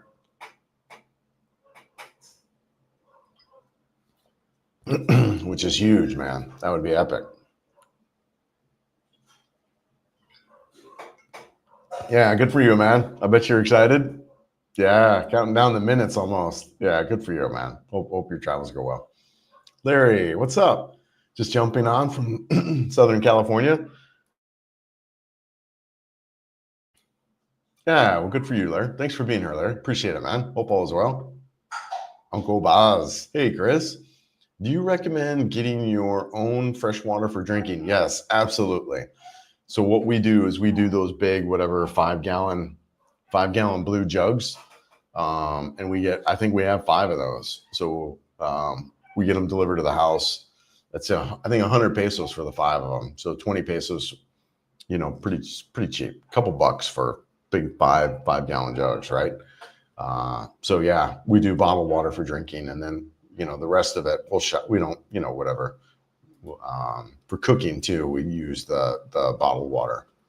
But yeah, the new DJI Osmo 360 doesn't have a way to replace the lens if it get damaged. Yep, I think the GoPro Max 2 will have that. Yeah, that's a big factor with the X5. I agree. The ability to change lens, and we've already done it. You know, like I said, we dropped the camera off the bike, riding whatever 30 kilometers per hour, scratched up the lens pretty bad, and then we got the kit and swapped it out myself, and it's good as new. So yeah, really psyched about that, having that ability with the X5. My X3 had the same problem. The camera came off the bike. I scratched the lens pretty bad on the X3. I had to ship that off. I had warranty because I had actually bought that in the United States before I got here. So I had warranty on it, and then shipped that, but that took a month. So I like the fact with this X5, you have the ability to change those cameras or change the lenses. Really, that's a big feature. But the DJI Osmo, that looks like a really freaking good camera too. I'm seeing some comparisons on that, and that video quality looks great. So I'm a fan. I probably, yeah, I don't see a reason to switch over now. But if DJI keeps, yes, please, baby. If DJI keeps putting out more and more of that stuff, I like DJI as a company. They make freaking quality products, man. Their microphones, their drones are top of the line. I don't think there's anyone close to putting out what they do. So, I mean, even their cameras, just really good technology. So I'm a big fan, but I also like DJI and what they got going on. Yeah, no real traffic. Well, it's a great couple of beaches. Yeah. Yeah, you're talking about Kamigan, was it? Yeah, EICMA is November 6th. Yeah, to 10th. Oh my gosh, I'm excited, man.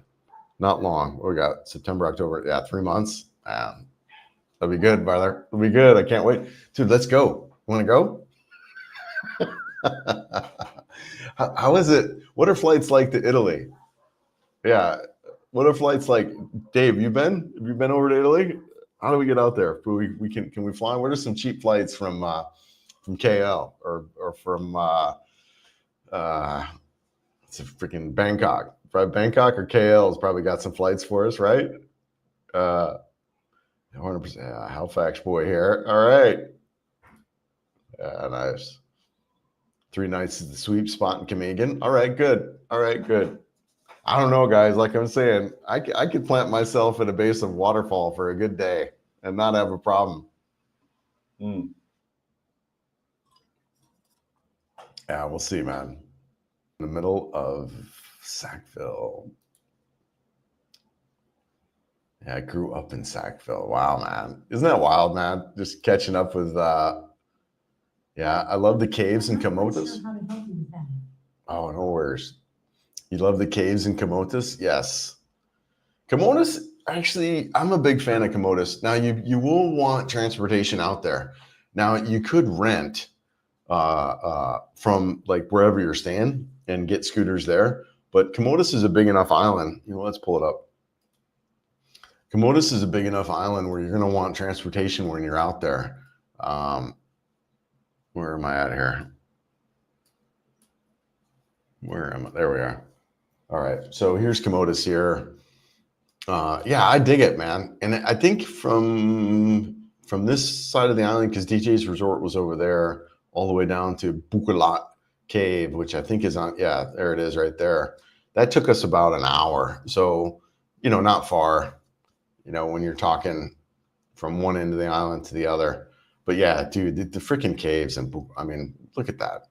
I've shot, I think probably 2 or 3 videos from here. Yeah, pretty cool. Yeah, good little cave, man. Dig it.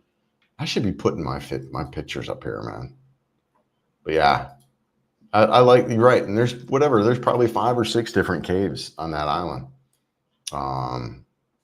Yeah, good times, man. Big caves too. Some big freaking caves, man. I used to live back, when was my son was born, what, 94? So in the early 90s, I used to live in Kentucky, and I used to do a lot of caving, spelunking in Kentucky. And yeah, so now that I'm bigger and less flexible, I don't really enjoy it so much. But yeah, I don't mind caving a little bit. I'm probably a little bit more claustrophobic though now than I was in my 20s. But yeah, no, the caves in Camotas are great. Camotas is a great place, man. I dig Camotas a lot. Yeah, sunsets, especially when you're on the West Coast. But here's another place. Let me pull this up too. Really enjoy. That's Camotas, right? Yeah. I get sometimes mixed up on the area. Where was that? I think it's right around, or is it down here? Oh yeah, Santiago. Yeah, so this little area here is super nice too. Santiago Bay, really cool bay. Check that. Look at that, guys. Yeah, and that's staying right from the Santiago Resort up there. Gorgeous. And you got a bunch of little restaurants and stuff down there too, right along the beach. Yeah, Camotas is nice, guys. Camotas is freaking epic. I really dig Camotas a lot. Yeah, so you could stay at a resort right up here. I think it's Santiago Resort up there. But yeah, nice little area. Big fan of Camotas, and easy access back to Cebu. Now there might be now. Pre-pandemic, there were direct ferries from Cebu to Camotas, but you did have to go up to Danao and then go to Danao Port and catch a ferry over there. But there might be ferries now to Camotas directly from Cebu. I'm not sure. It is one of the challenges here, honestly, is getting the ferries. There's really no central place to find the ferry information. You kind of have to go out to all the different all the different, whatever the ferry companies on their websites to find out what's going where. But yeah, yep, I'm with you, brother. I like Camotas a lot. If anyone has a good dentist in Bangkok, give me a shout. Mom needs a few teeth replaced. Yeah, it should be easy enough, right? Should be easy enough. You could also look to AI and ask AI if they have any recommendations for dentists there. I'm sure there aren't many, as medical tourism is a big deal there. Yeah, good luck with that, brother. I lived in Arizona for 25 years, now in Illinois for 3. Yeah, the Philippines weather will be a piece of cake for me. You're absolutely right, Richard. Freaking Illinois weather is rough. Yeah, probably some of the more difficult weather in North America. How does DJI Osmo do with an overheating like the GoPro? I don't know. I haven't heard, Danny, if DJI Osmo has overheat issues or not. I do know, I think the new X5 is pretty good with heat issues though. I have not had issues with the X5 overheating. I did have issues with the X3, but I'm also mindful of it. And I don't really shoot like long clips. Like I hardly ever have the camera rolling for more than 10 or 15 minutes, hardly ever. I don't run long stuff. So, and then when I do ride, like when I'm doing like a riding video, even then I try to do short clips. And even then there's wind flow on the camera, which helps cools it down. But overheating, I did have some overheating on the X3 initially, but then again, that was just me starting out new. I would leave the camera running for a half hour. Now I try to get in and shoot what I want and then turn off the camera, because one, it's hard to go through that long of a video. If you got a 30-minute video file on this X3 or X5, for one, that's a lot of storage, a lot of data, but also two, you have to really go through all that footage. And I wouldn't, like, even so, if I shot 30 minutes of footage, I would use maybe a third of that, right?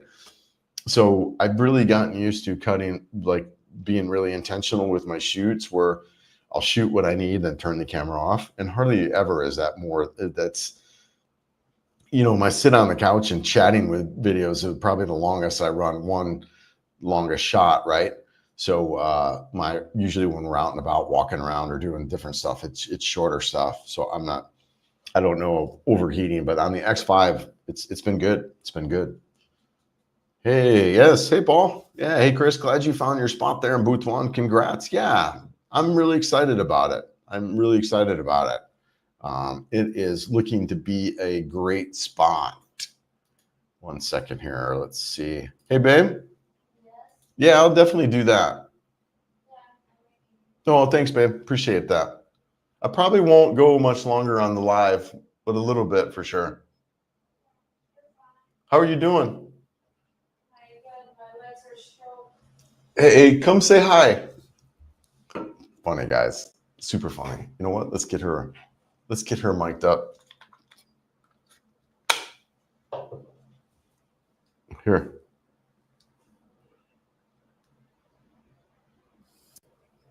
Go ahead and clip that on your shirt. Mary Rose's hair. Oh. My legs are good stroke. My buntag, baby. Oh, up 6 a.m. My legs, I can't move my legs. So we've been working out.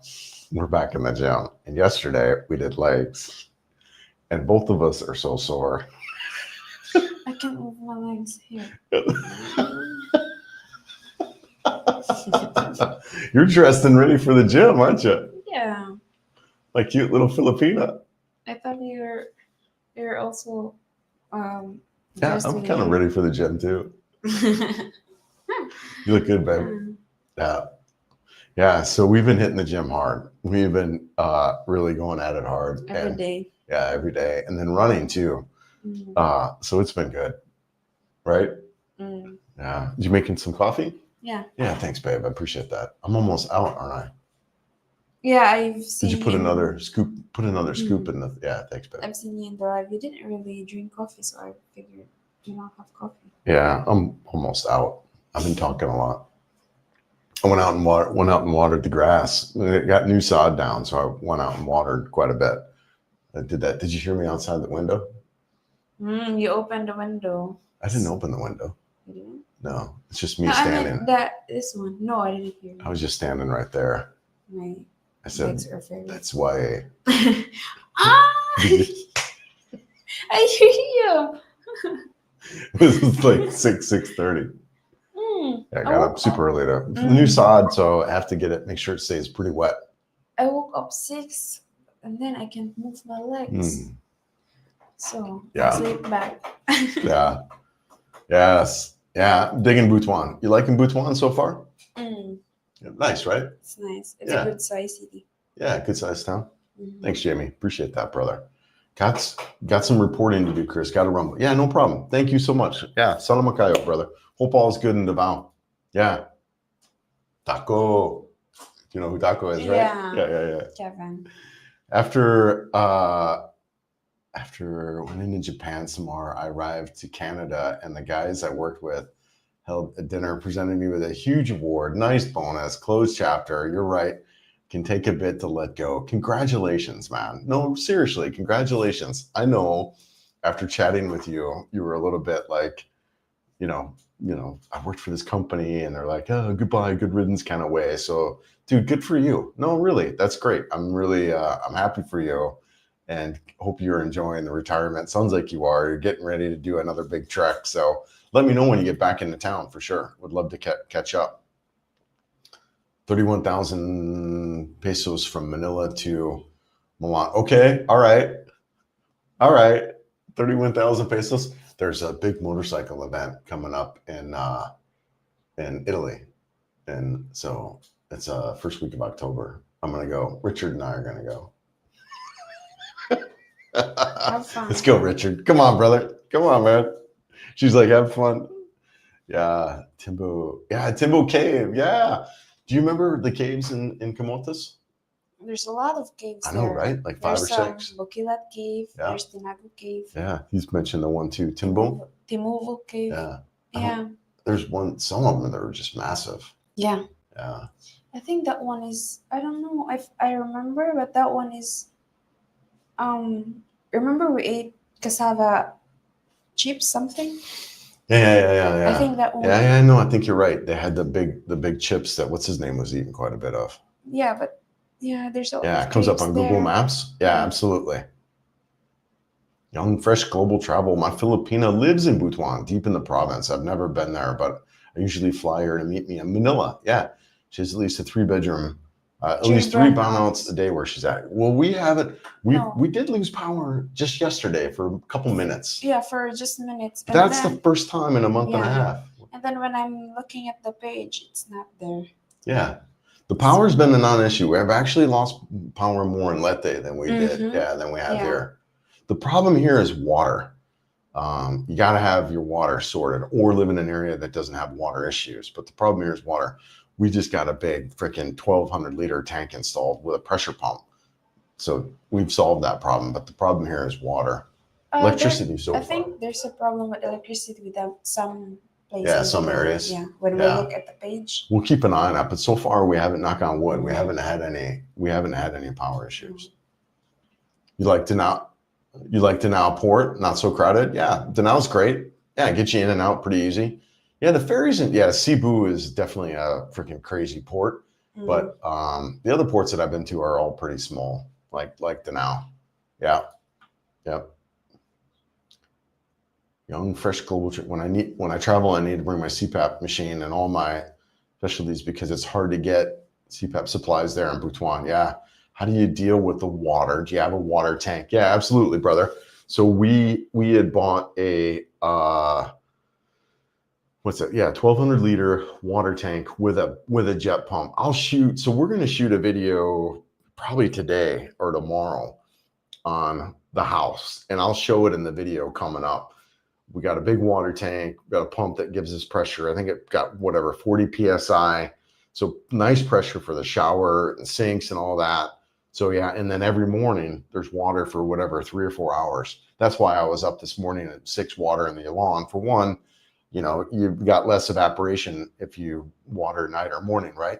But also two, that's when the water is running here. So I can be watering the lawn while the tank is filling up. So, and that's what we have. We got water for a couple hours in the morning and that's it. So that's what your tank does, it fills up. So that way you've got water all throughout the day. And we've never run out of water unless there's people on site. Like we had construction workers, they were mixing cement and all that stuff. That's when we had problems. So, but other than that, 1,200 liters, I think is about 2 to 3 days supply of water for us on normal use. So we should be good. Yeah. So I'm thinking about buying a water tank. Yeah. You definitely need a water tank. Well, it depends on where you're at, brother. But not bad. So whatever, 50,000 pesos for I'm just going to say 50,000. And that's everything you need. And I think you could probably do it for less than that. It's just, you know what, let's just drop it down to 40,000, $700. So for $700, you get your tank, your pump, plumbing installed, everything done for like 40,000. And I think that's a higher side quote too. You could probably do it for maybe close to somewhere between 20 and 40,000 pesos. There are some places too that offers a water tank. Yeah, lots of places you can go to see hardware, all kinds of places for water tanks. Yeah. Yeah, but definitely Depending on the neighborhood that you're in, good idea. Yeah. I watched some videos about DJI Osmo 360 be better in low light, but not noticeable enough for an amateur like me. Yeah, George, where I've seen the difference between, there was a comparison between the two. I'll take it. Did you get it off? Yeah, nice.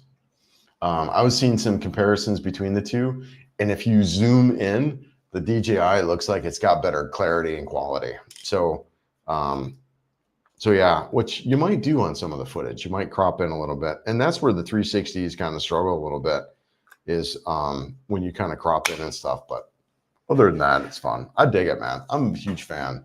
I don't think there's really any other vloggers that shoot with that, and the reason being is because in order to make money on YouTube, really, you gotta be slamming out content, and it's a little bit harder to do with this type of camera, because you got two different edits in your process. You've got the Insta360 software where you set the keyframe and you set the scene, and then you've got to export that, and then you can do your other edits. So it's not quite double the work, but it is a lot more work. Thanks, babe. I appreciate that. Really, thank you so much. Yeah. Oh, that's good. Thanks, baby. Yes. Young, fresh global travel. Do you ever notice that some Filipino dudes stare at your Filipino in a rude way? It's like sometimes when I'm with my Filipina, these dudes look at her like they want to eat her up, desperate. Well, I don't think it's that. I don't, and I could be wrong, but here's what I think that is. And they stare at both of us. So they're looking at her, and it's not just the dudes, it's the girls too. They'll really look at her, and that's kind of why too some girls just don't want to date foreigners. It's the judgment that they could receive from their fellow Filipinos, right? So, and I don't think they're looking at her in a way where they want to eat her up. I mean, but I do think it does give her a little bit more of attention. Like Mary Rose was sharing about when she would go to the meat shop, they never knew her before, but then when we started dating, now everyone knows her. So there is a little bit of that. But as far as the guys, I don't think you dating her necessarily brings that attention like in that way, but it will bring attention to her. Other foreigners are just so bad, dude. They're so bad, man. They'll ask out your girl, they'll date her, they'll try to go after her. I mean, it's just so wild, man. I'm just blown away by some of these dudes. Oh my gosh. I was talking with my buddy Fletch last night, about some of the experiences he had with his Filipina girl, and some, just guys right there, they'll be walking around a mall and they'll have all these guys come up to her. And because honestly, Cebu is just it's not a good dating scene. It's just not, man. If I was a single Filipino looking for a foreigner, I would go to Cebu, because there's a bunch of dudes there that are just it's almost like Western dating. But they're just, so he was sharing with me like all these Westerners hitting on his girl. But the Filipino guys, I haven't noticed that, no, but I have noticed people judging her, just because they're dating a foreigner. I don't want to say anything to them, since sometimes I feel like they want to provoke me and say something so they can report me to immigration. I don't. They're looking, but it's not so much men, but they'll judge a little bit. It is a little bit of a judgy culture, right? It is a little bit of that, which whatever, man. I don't know what people think and do, even regardless of the culture. To me, I know that it's all subjective, and for me, it goes in one ear and out the other. I really don't care for the most part what people think, but it is a little bit of a judgy culture in that way. But yeah, I wouldn't worry about it, brother. I wouldn't worry about it. Yeah, it just shows the palm. Thanks a lot. That sounds like a home run. Sounds like a home run to have. Yeah, it can happen. In any case, you can't fight with everyone. Yeah. I wouldn't think too much into it, brother. I mean, seriously, she will get a lot of attention being with you. It might not be sexual attention at all or attention. It might just be because she's dating a foreigner. And that's why I say some girls, that's one of the reasons why they don't want to date a foreigner, is because of all the judgment and attention they'll get from their fellow Filipinos. Yeah, like you're saying, I wouldn't worry about it, brother. Yeah, what about power banks or portable lights to use? I bought my Filipino a ton of portable lights on Amazon. She plugs it into charge, so when the brownout, she has lights. Yeah, absolutely, brother. Solar is a great option to have, or a great thing to have if you're in an environment that has a lot of brownouts. You can supplement your energy when in those types of situations with the solar. There is a solar pack right down the street. The guy, you can save, electric bill can be one of your higher expenses here. So having solar powered stuff can help supplement that cost.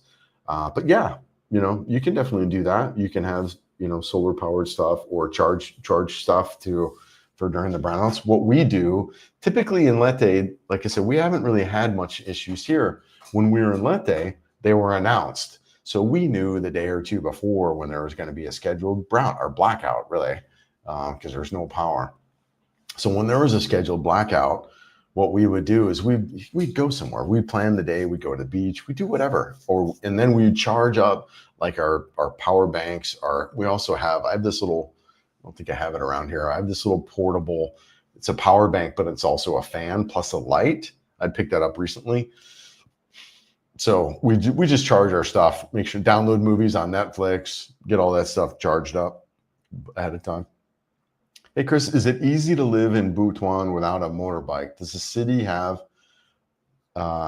in the center good apartments in the 10 to 15 a month range? So I would say no, that you'd want transportation here. I mean, I think if you're used to living in the Philippines, you could potentially get around with the jeepneys and trikes that are here. I would think you're going to want a bike to get around here, some sort of transportation. Does it have apartments in the 10 to 15 range? Absolutely, it does. Absolutely. The cost of living out here is probably half of what it would be in Cebu. My buddy is looking at, so I got my 3-bedroom, 2-bath house for $12K, right? $200 a month. My buddy's looking at his house fully furnished for $25K. I know another guy who got his place fully furnished, 2-bedroom for $25K, but these are fully furnished. So you can find places 10 to 15 easily.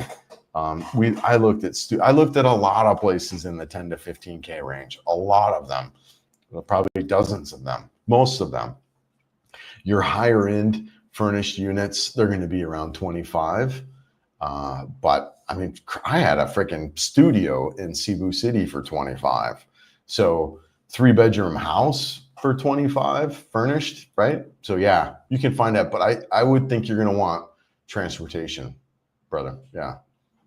The one time I almost got into a fight with a Filipino was because he was drunk and bothering some friends of my girlfriend. Well, Johnny, you got to be careful, brother. You don't want to be freaking out like that, man. You gotta chill out, put the chill vibe on, man. No fighting, no violence, none of that crap. Otherwise, you're gonna get in. Granted, you can take on probably that one guy that's there, but what about his 5 friends that are all there? And then, brother, I would learn to just relax a little bit. I would learn to just chill out, not let crap bother you, and realize that you're in a beautiful country surrounded by friendly people and you got a great girl, right? Just that would be my 2 cents in how I would move forward, brother. Just chill, relax. We're not 20 anymore. We're from, I don't know, I'm 54, man. The last thing I want to do would be engaging in that kind of stuff, threaten my good time here in this country, threaten my existence in this country. Just relax, brother. If you're in an environment or situation like that, get out of it, man. Just remove yourself, right? And then, have fun out here. No sense of getting wild and crazy. Getting to Italy visa for Filipinos seems like, unlikely or hard. Yeah, no, for sure. Yeah, it'd be a boys trip. Yeah, it'd be a boys trip. What's up, Kevin? Hey, brother. Yeah, about solar. I put one on my RV, and it's just too much fun running everything off of it. Yeah, like magic. Yeah, I don't have solar. Solar, Kevin, is going to be something that I will be doing to down the road. Like if and when I build a long-term residence, I will be having solar. Right now, or the other thing that could happen is if for some reason DJI or River or whoever else those guys are decide to kind of sponsor me or sponsor a video, that could be how I would have solar too. But right now, I don't have anything other than bits and pieces of minor equipment, right? Like I was sharing the solar LED. It's like a pack about like this big. It's solar panel on the back. It's got, hey babe, could you grab that solar charge thing, babe? It's up on top of your dresser. So I'll show you here in a second the one piece of solar gear that I have. Other than that, I really don't have anything solar, but you know, whatever, if Reaver, what's the hell, DJI or whatever, any one of those want to sponsor me and send me a unit, heck yeah, man, I'd be down. And then, like I said, my house too will have solar when I go that direction. And that'll be probably 4 or 5 years before I would do anything like that, like buy a home or buy land and build a house. I see doing that, but not right away. Thanks, babe. I appreciate that. So here's that solar thing that I was telling you about. So it's got a nice solar panel on the back here for charging. It's got a fan, and then this is a light, and these are charge ports. Or here's a charge port here. So you can charge like your phone, or you can charge it. So if you want to plug it in the wall and charge it, you can. But if you're in a space where you don't have electricity, you can, yeah, there's the fan. We've used this in Lete when we didn't have electricity. Yeah, sorry, I don't mean to be flipping you guys off. But yeah, man, I dig it. And then you can set it outside to charge it. Oops, got the light on there. But yeah, then you can set it outside to charge it too. And look, you can tell by the battery life there, just by running the light, whatever. I've got over 8 hours of running that light is what the meter says up there. So I think I picked this up on Amazon. I don't think I have a link in my description on any of this stuff for affiliate stuff, but I will. But I dig this little thing. It's, you know, whatever. Got a little bit of a stand. It can stand out. Yeah, use it for camping, or if like a big typhoon came through and we're out of power for a week, we could set that outside, charge it, and we'd have lights and fans and way to charge our phones too. So that was the intention of getting that. If a big storm ripped through, we'd still have ways to, I don't think they can see.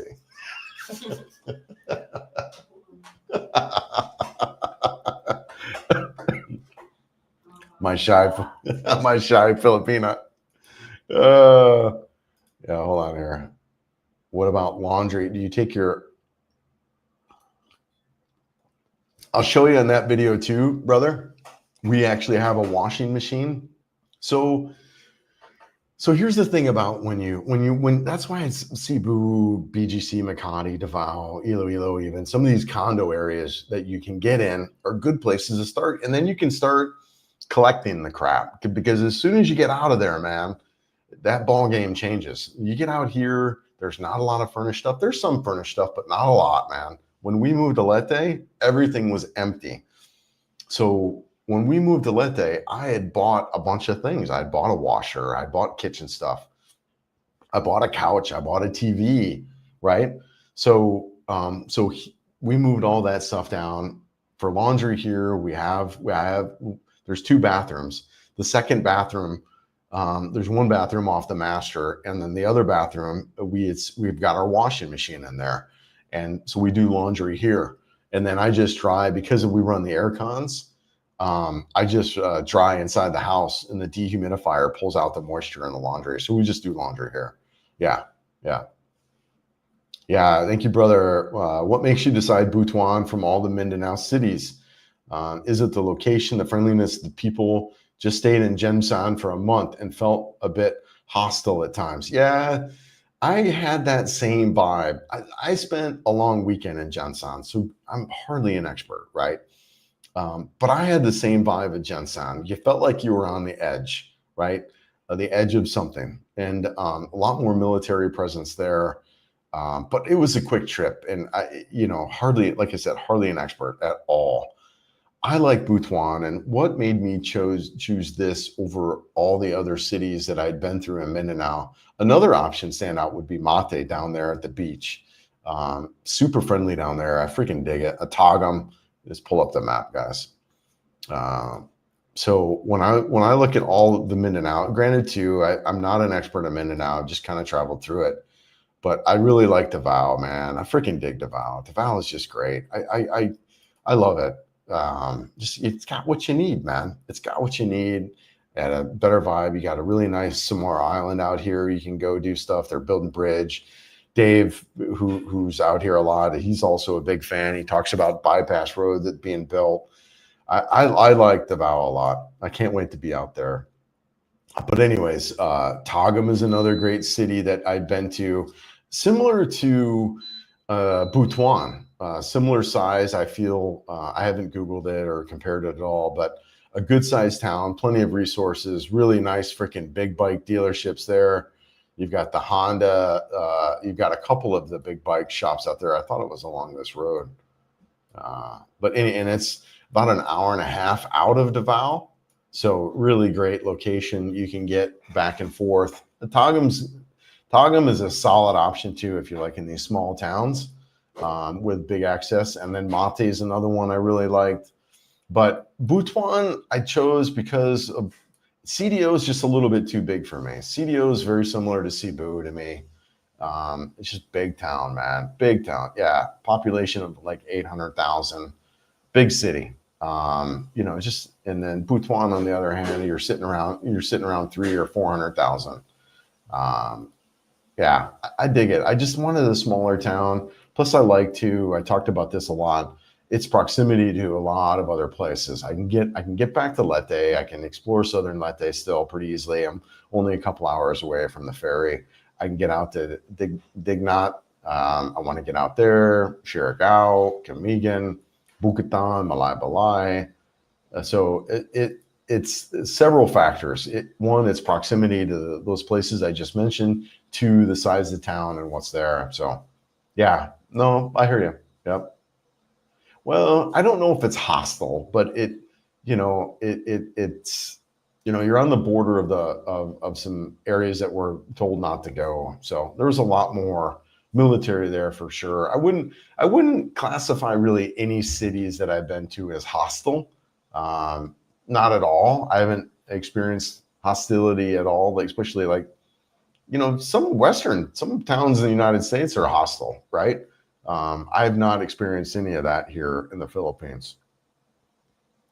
Poor Filipinos stare at people who they don't recognize. Drives me nuts. Part of the many reasons I need to leave the Philippines every 2 months. Yeah, come back, feel refreshed. Yeah, no, you do. You get in some of these rural areas, more remote areas, you might be the first foreigner that they've ever seen. I remember when I went to China and when the hell was I there? Early 2000s, I think. Crap, I don't remember. I had people walking up and playing with my arm hair because they don't, the Chinese, whatever, they don't have any arm hair. And so, yeah, when you're in some of these regions where they don't ever see foreigners, you stand out, man. You stand out. Yeah, Gensen people are really friendly. Just some guy stare at you, really angry down at times. Yeah, you can get that anywhere though. You can get that too in Cebu City, man. Especially if you're in a region or area where there's a lot of foreigners. Sometimes us foreigners, we don't have the best intention, and we get here and we do stupid crap, and then we make the rest of us look bad. So it happens, man. Yeah. Good night, chats. Thanks for the community live chats. Made a new friend, and my community is now bigger. Yeah, George. Yeah, good for you, brother. Yeah, good for you. Not many locals stare at me in the other countries in Southeast Asia. I love the Philippines, but it drives me nuts. Yeah, go to China, man. You get stared at there. I remember walking around some of the more remote regions of China, man. That was wild there. That was wild. That was pretty epic. I spent several months in Jensan, and by far it's the place where I was treated the best. All right, good. Yeah, good. Thanks for that perspective, Johnny. Yeah, or where I was treated the best, almost like a star. Yeah, the city is everything you name. I had spent a long weekend there. I am hardly an expert.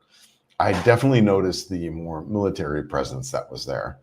Um, and actually, one of my only encounters with kind of a rude, I don't know if I would describe it as rude, but this army Filipino guy was giving me a hard time about not having a printed copy on my bike of my OR and CR because I just had it on my phone, and that can happen. But he was pretty, yeah, he was pretty intense, and that's been the only time I've had that. That was in Jensan.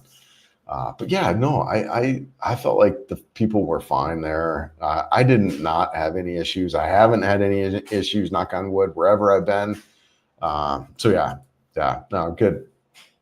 Yep. Yeah. Good for you. Several months. Yeah, good for you, brother. Yeah, nice. My Filipinos entire family are very shy. They are, aren't they? Shy culture. Yeah. Just hard to find a good central location apartment in Jensan. Yeah, I can see that. Right, well, there's a couple of big malls there that I remember would be convenient for us to be at. And the malls there were really nice and modern. They're building some new malls too. Yeah, no, Jensan seems great, man. Yeah, yeah. But like I said, there was just a little more military presence there than I've noticed in other cities. But I didn't have any issues. Butuan has a better vibe than Jensan, in my opinion. Butuan isn't deep in Muslim territory, right? Yeah. So as Dave's saying, just to the north, you've got some pretty Muslim territory there. Although, yeah, I don't know. Yeah, I didn't necessarily have any bad experiences when I was in Jensan. Um, yeah, and the people they seem similar. And I haven't had any bad experiences here. People are super friendly here. Yeah, yeah, it's all good. Okay, Billy, I would like to stay in Davao, but do you need a motorcycle, and how can you get around the malls? I think initially, Billy, I don't think you necessarily need transportation like right away, but I do think Davao is one of those cities where you'd want to get it eventually. Unlike Cebu. Um, yeah, so Cebu, you don't want. I don't know. I think Cebu City having your own transportation is more of a hindrance than it is a help, because then you got a freaking parking cost now, whatever, 5,000 pesos a month parking that you don't need. I mean, you can get around very easily in Cebu City without any transportation. It's a very compact, small town. You can walk a lot of it. Davao, on the other hand, is very spread out. It's very big. Um, I think initially, yes, you could get into Davao, especially if you were strategically planted near one of the malls. But then I think you'd want to move to transportation. Cebu, you don't need it. Like I said, you probably don't even want it. But then eventually, I think similarly, but in Cebu, you could be a good year or so and just like, yeah, I don't need it. Davao, whatever, maybe a couple months, 6 months, you probably want shorter. So yeah, right. What's up, Jeff? What's up, brother? Is this the GB Chris cooking show? Dude, do you hear Mary Rose back there cooking? What you making there, Di? Oh, she's making breakfast. Yeah, man. There's ways to fry your backyard chicken. It's finger looking good. Your expat neighbors will buy you beers for a week. Include the rooster giblets. Hope you're good up there, man. Hope all's well. Yeah, you need to rent a scooter and a house in gated community. Apartments and Airbnb, the centers are overpriced. Yeah, if you get into Davao. But to start, though, I think you can just chill in there and then work your way out. But then at that point, you'll definitely need transportation for sure. Yeah, I think the feeling of people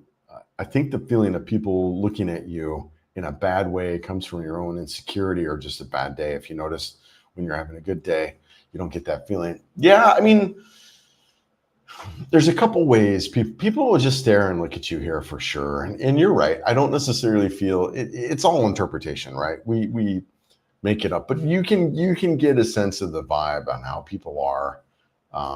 But yeah, who knows? I mean, they might be just having gas, right? Who knows what they're up to? But you can get a vibe a little bit of a city if they're smiley, if they're approachable, if they're friendly. The Filipinos are shy. I've been here in town a month and a half, and just yesterday, the neighbor lady came and talked to me, right?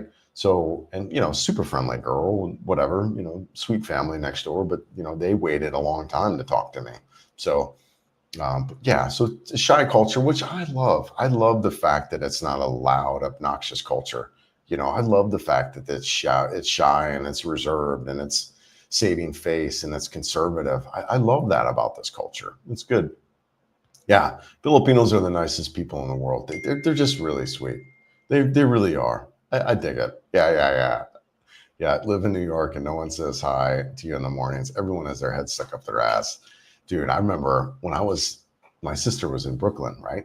And when I worked for my law firm, I would travel. I had an office in DC that I would travel to. So I would travel to DC and I would schedule it where I'd go down and see my sister over the weekend. And I remember going down to the city one time and chilling out with her, and I'd sit down in the subway and I start talking to the girl next to me, right? And she looks at me, she's like, "What are you doing?" I said, "I'm just chatting." And she says, "No, we don't do that here." I'm like, "What?" And it's just like, yeah. And the Filipinos, I mean, we the first time I met this girl, we're out talking for an hour, Greg, the neighbor lady across the street, her and her wife. So anyways, man, it is different. It is friendly. But yeah, sometimes too, you'll get around, and some towns too, they've had bad experiences with foreigners where they're like, they don't have the best view of us. So, but yeah, for the most part, it's a friendly, very curious culture. And everyone, where are you from? What are you doing? That kind of deal. And I dig it, man. I do love it out here. I really love it out here. And after being here, like I said, 3 years ago, I did my scouting trip, man. I love it. Best decision. One of the best decisions I made for myself is to sell it all and move out, without a doubt. The first thing I did, there's two things that I did for myself that are absolutely life-changing. One, when I quit drinking alcohol, I had a problem with alcohol, admittedly. And when I got sober and quit drinking, that was the number one thing I did for myself. The number two, moving here to the Philippines, getting out of the West, getting out of that hate culture. Those are the two best things that I've done for myself in my life, without a doubt. Oops, Dave, what do you got? I won't live in Davao because there are no motorcycle taxis. Yeah, and get car sick and car taxis. Yeah. Yeah, no, they don't have the Angus and the Move It like they do in Cebu. Did I miss the new place walkthrough? No, brother. Mary Rose and I, though, are going to shoot that today. We're going to shoot that today. We got the vacuum going, man. I finally got the vacuum going. I want to see that damn Roomba. We got the vacuum going, and I'll run it, man. I'll run it. Yeah, I'll run it. It's going to be so damn loud. I don't think I can run it in the video. But yeah, great. Good for you, man. It's nice to see you. You have been in my thoughts, man. You have been in my thoughts. Look me up when you get back into town, man. Yeah, for sure. People look at me all the time because I'm ugly. What's that? No, I was reading Jeff's comment. He's talking about himself. Yeah, you're funny, brother. When you coming out, man? When you coming out? You got to get out here.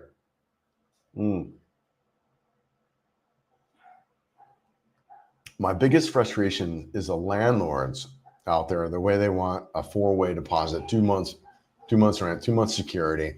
Have you encountered that yet? Trying to rent in BGC and they literally want 4 months down. Yeah, dude, you negotiate. I have not, but I think you can have some of that. And like I said, I think they've just probably been burned by foreigners before. Now, I did do a 2 months deposit out here in my last. Every place has asked for a 2 months deposit, and so I've done that. whatever. You're talking in this place, it was 24,000 pesos, 12 months, 2 months deposit. Hold on, I'm just pulling up my calculator. Yeah, $420 for a deposit. I mean, come on, man. That's right. So, because 12,000 a month. So I did have to do that here. I did have to do that in I knew my guy in my last place, right?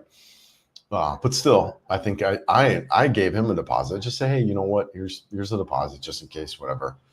And then my place before that, I had a 2-month deposit also. So yeah, you can have that, and especially when you get into some of these places like Cebu, BGC, Makati, whatever, Davao, where they have more foreigners, they might be a little more.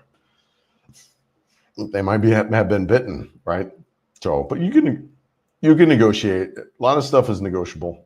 You can. Yeah. People look at me all the time but maybe because I'm Canadian. Vitality has portrayed Foreigners horribly. He's not the only one, brother. There are a lot of problem bloggers out there. Honestly, there are a lot of them, and I don't know what's going to happen with this new vlogging law that they got coming out. Hopefully, it helps out. But dude, there are a lot of disrespectful vloggers, people who are taking advantage of just people in general. But you see these damn channels. They're exploiting the people, they're exploiting the kids, they're exploiting the culture. It's just gross, man. It's just gross. And it's one of the reasons why I kind of got out of Cebu and stepped away from a lot of these guys. They're just, they're whatever, man. I don't want to be too judgy, but I'm just, yeah, the vlogging community here. Well, you just look at the community here. You look at the community of guys, that come over here a lot of times, and they're just, chasing girls, right? Whatever, man. Whatever, whatever. And, and that's a lot of times those are the channels that are popular too. So hopefully these new vlogging laws or whatever kind of put a damper on some of that stuff, especially whatever. I mean, people want to, vlog and show people, naturally. That's not a deal. But, some of this poverty porn crap, some of these guys that are, just doing sexual interview stuff in the city and whatever, man, that's not the culture here.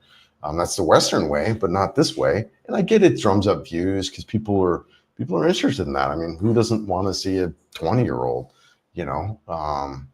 but, let's not have that be the focus, right? Let's have other things be the primary focus of our content if we can. And, whatever, Mary Rose came by and her workout stuff 15 minutes ago. So I don't want to be a complete hypocrite. But it's not the focus of my content, right?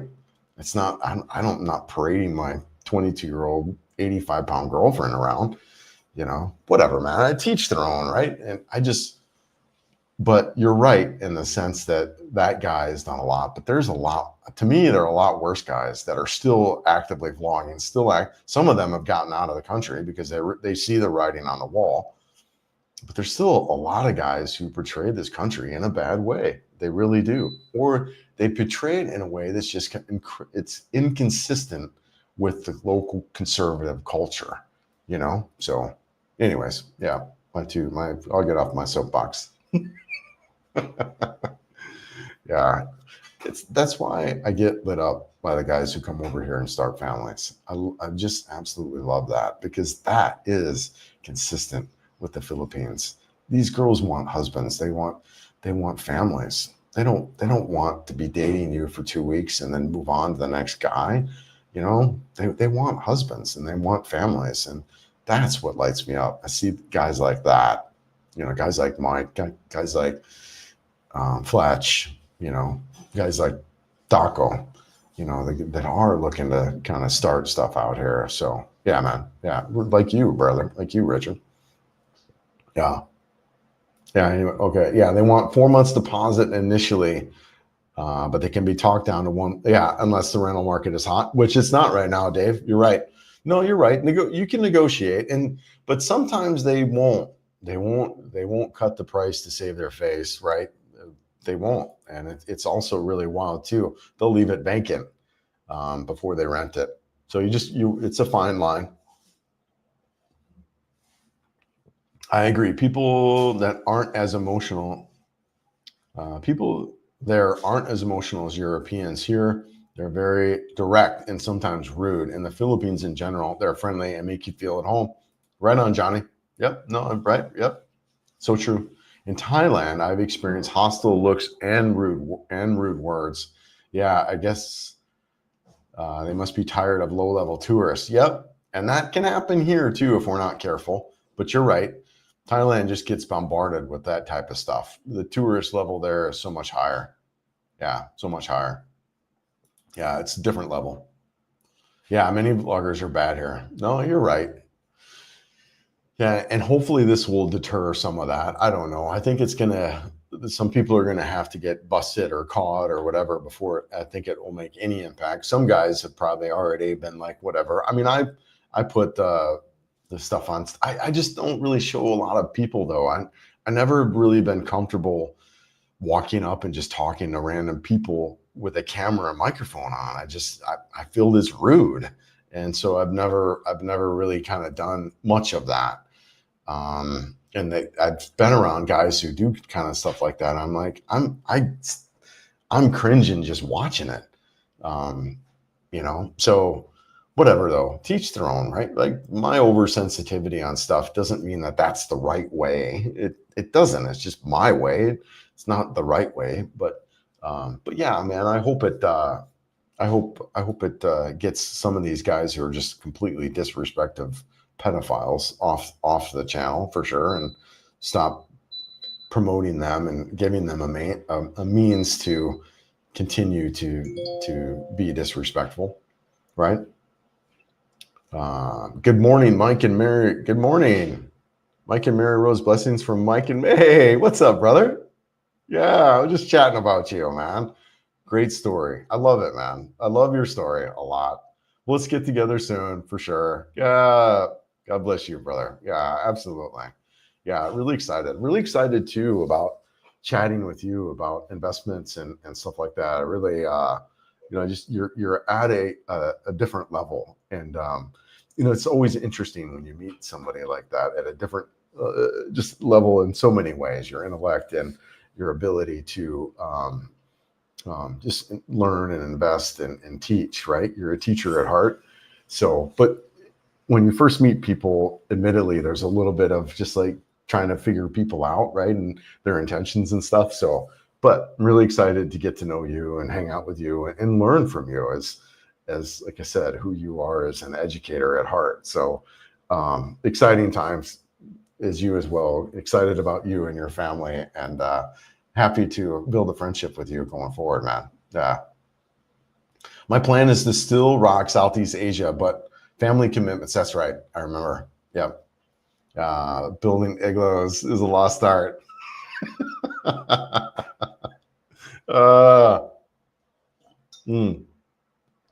Damn millennials and Gen Z is more like, oh wait, this is PG-14. Yeah. Good for you.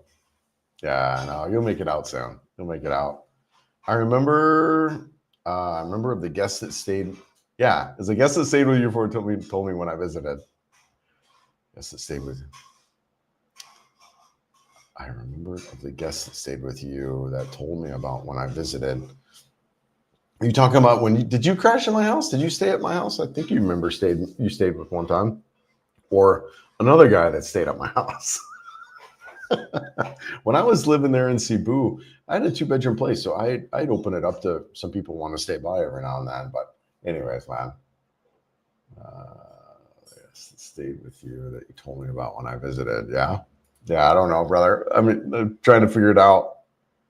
My Filipina is 22 and I'm 48. I love it that people don't judge me when I'm there. You're right. Walking with her, no one cares about the age gap. They don't. What they do care about, though, is your class gap. If there's a big gap in class, they will judge a little bit on that. But who cares, man? Who cares? But yeah, that's the only. They don't care about age gap stuff.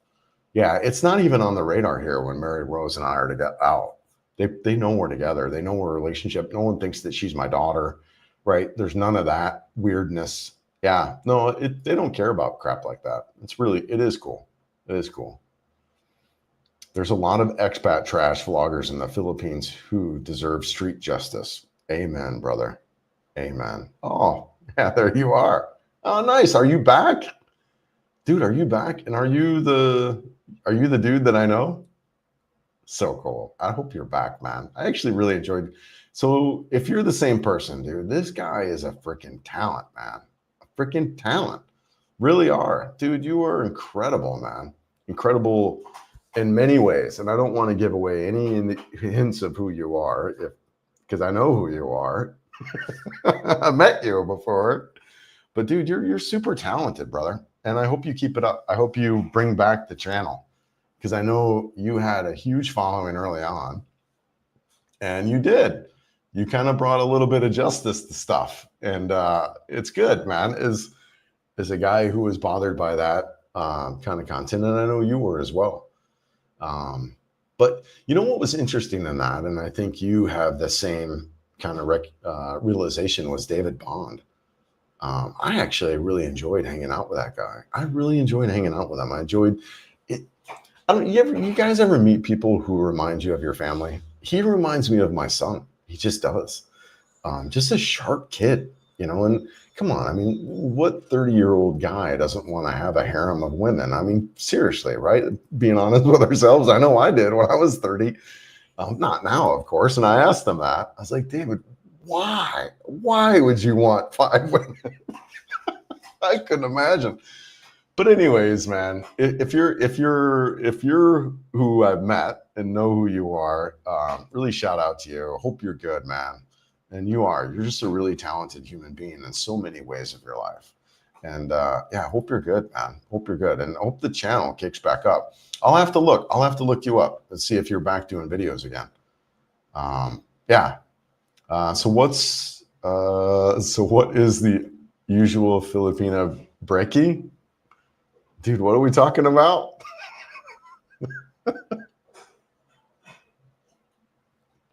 So what is a usual Filipina brekkie? I don't know what you're talking about, brother. Asking if what's usual Filipino breakfast. Oh, okay. Sorry, dude. What's the usual Filipino breakfast? Come on here, babe. It's usually eggs and rice. Do you want to show your plate? Did you eat it already? I put it, not yet. Not yet. You're waiting on the peppers? You can cook them now. That's fine. My breakfast is eggs and ham. Eggs, ham. Eggs, ham, and then rice.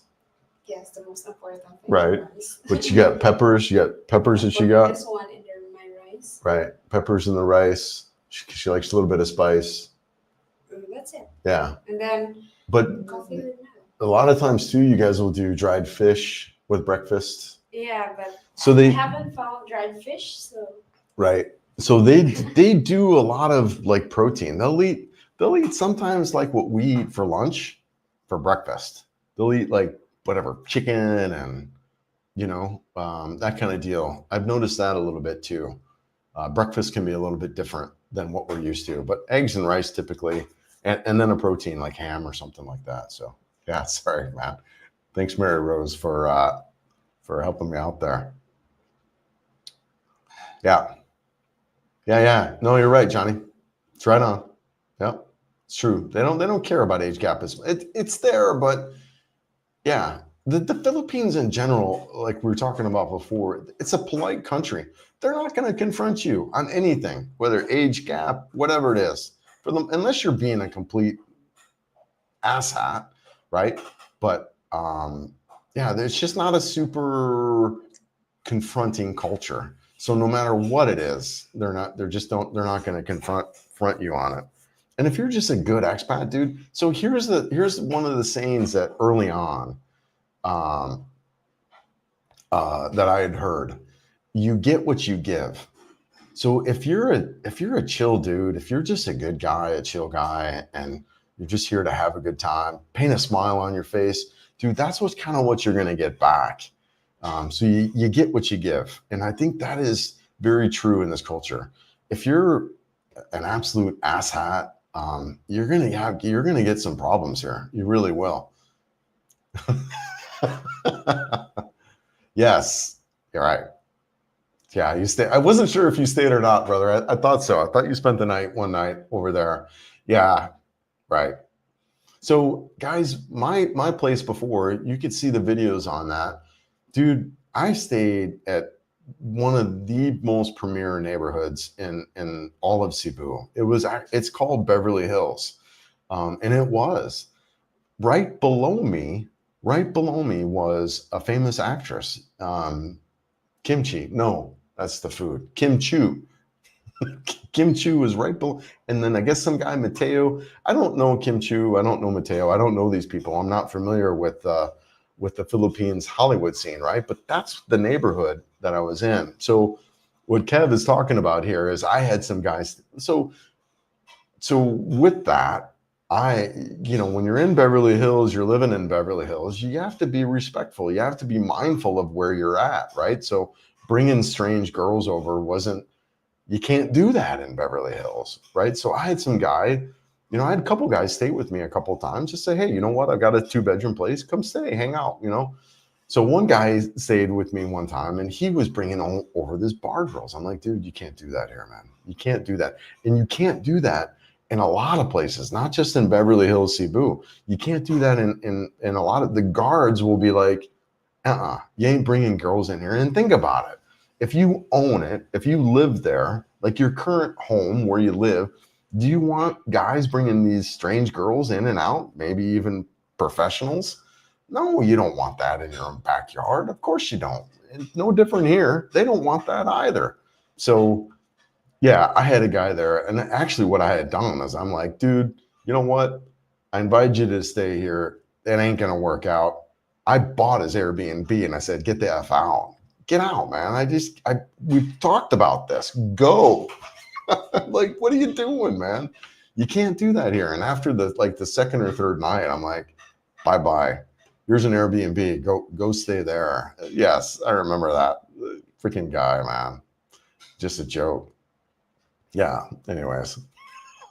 But that's the kind of expat you can meet here. It's just guys that are just completely insensitive, unaware, or whatever. They're just unaware, situationally, emotionally, completely unaware of what's going on around them. And in the foreign country, it's just you stand out. You got to be more in tune with what's going on. Have you found the best way to meet up? Yeah, in person chat. But Billy, it's casual. You want to think of the 50s in the United States. It's courting. It's, hey, how are you? It's meeting the family before you even hold the girl's hand, right? And then at that point, you've gone out for a week and you've had maybe a couple meals together. That's a good girl right there. That's a good girl. Hey, you know what? You got to meet my family. I can't date you until you meet my family. And that was Mary Rose. She's like, I have respect for my mom and dad. I have respect for my parents. I want them to meet you because I don't want them to hear that I'm dating a foreigner. I want them to meet you before we even start dating. So it depends on what you're looking for, Billy. If you're looking for a great girlfriend or a wife, it's going to be a slow roll. If you're looking to just meet a girl, hop online, go to Tinder, go to Bumble, you could, whatever, man. Facebook dating is actually really good also. So it just depends on what you're looking for, brother. If you're looking for a wife or a girlfriend, brother, it's a slow roll. It's a slow roll. But if you're, whatever you want to date, hop in Cebu and hop on Tinder. You can find a date every night of the week. I don't recommend that, as you're going to open yourself up to a lot of drama and crazy and chaos. But you can do it. But in person, get out of the bubbles. Don't go in the expat bubbles. Try to meet a good girl. Don't go into Business Park or IT Park. Don't go there to meet a wife or a girlfriend. Don't go there. You could do it in Cebu, but go to whatever. Go to freaking Mandawi or whatever. Get out of those bubbles to meet a good girl. Go to the provinces. You can meet a good girl anywhere and everywhere. You really can. You don't need to go far. If you're in Cebu, just don't go to the bubbles. Go somewhere else. Talk to her, be polite, be kind, be respectful, be dressed up, be clean, be clean. I know when you look around, you might smell sewage, you might see dead animals or whatever, but be clean, smell good. Very important to this culture. You know, if you look at their laundry, they wash this shit by hand and there ain't a spot on it. And it's oftentimes secondhand clothes. You know, be dressed up, be clean, look good, smell good, be friendly, be respectful. Don't come across as a guy that's dated a bunch of girls. Yeah, that's a bunch of crap right there, brother. Mary Rose is over there laughing, I can hear.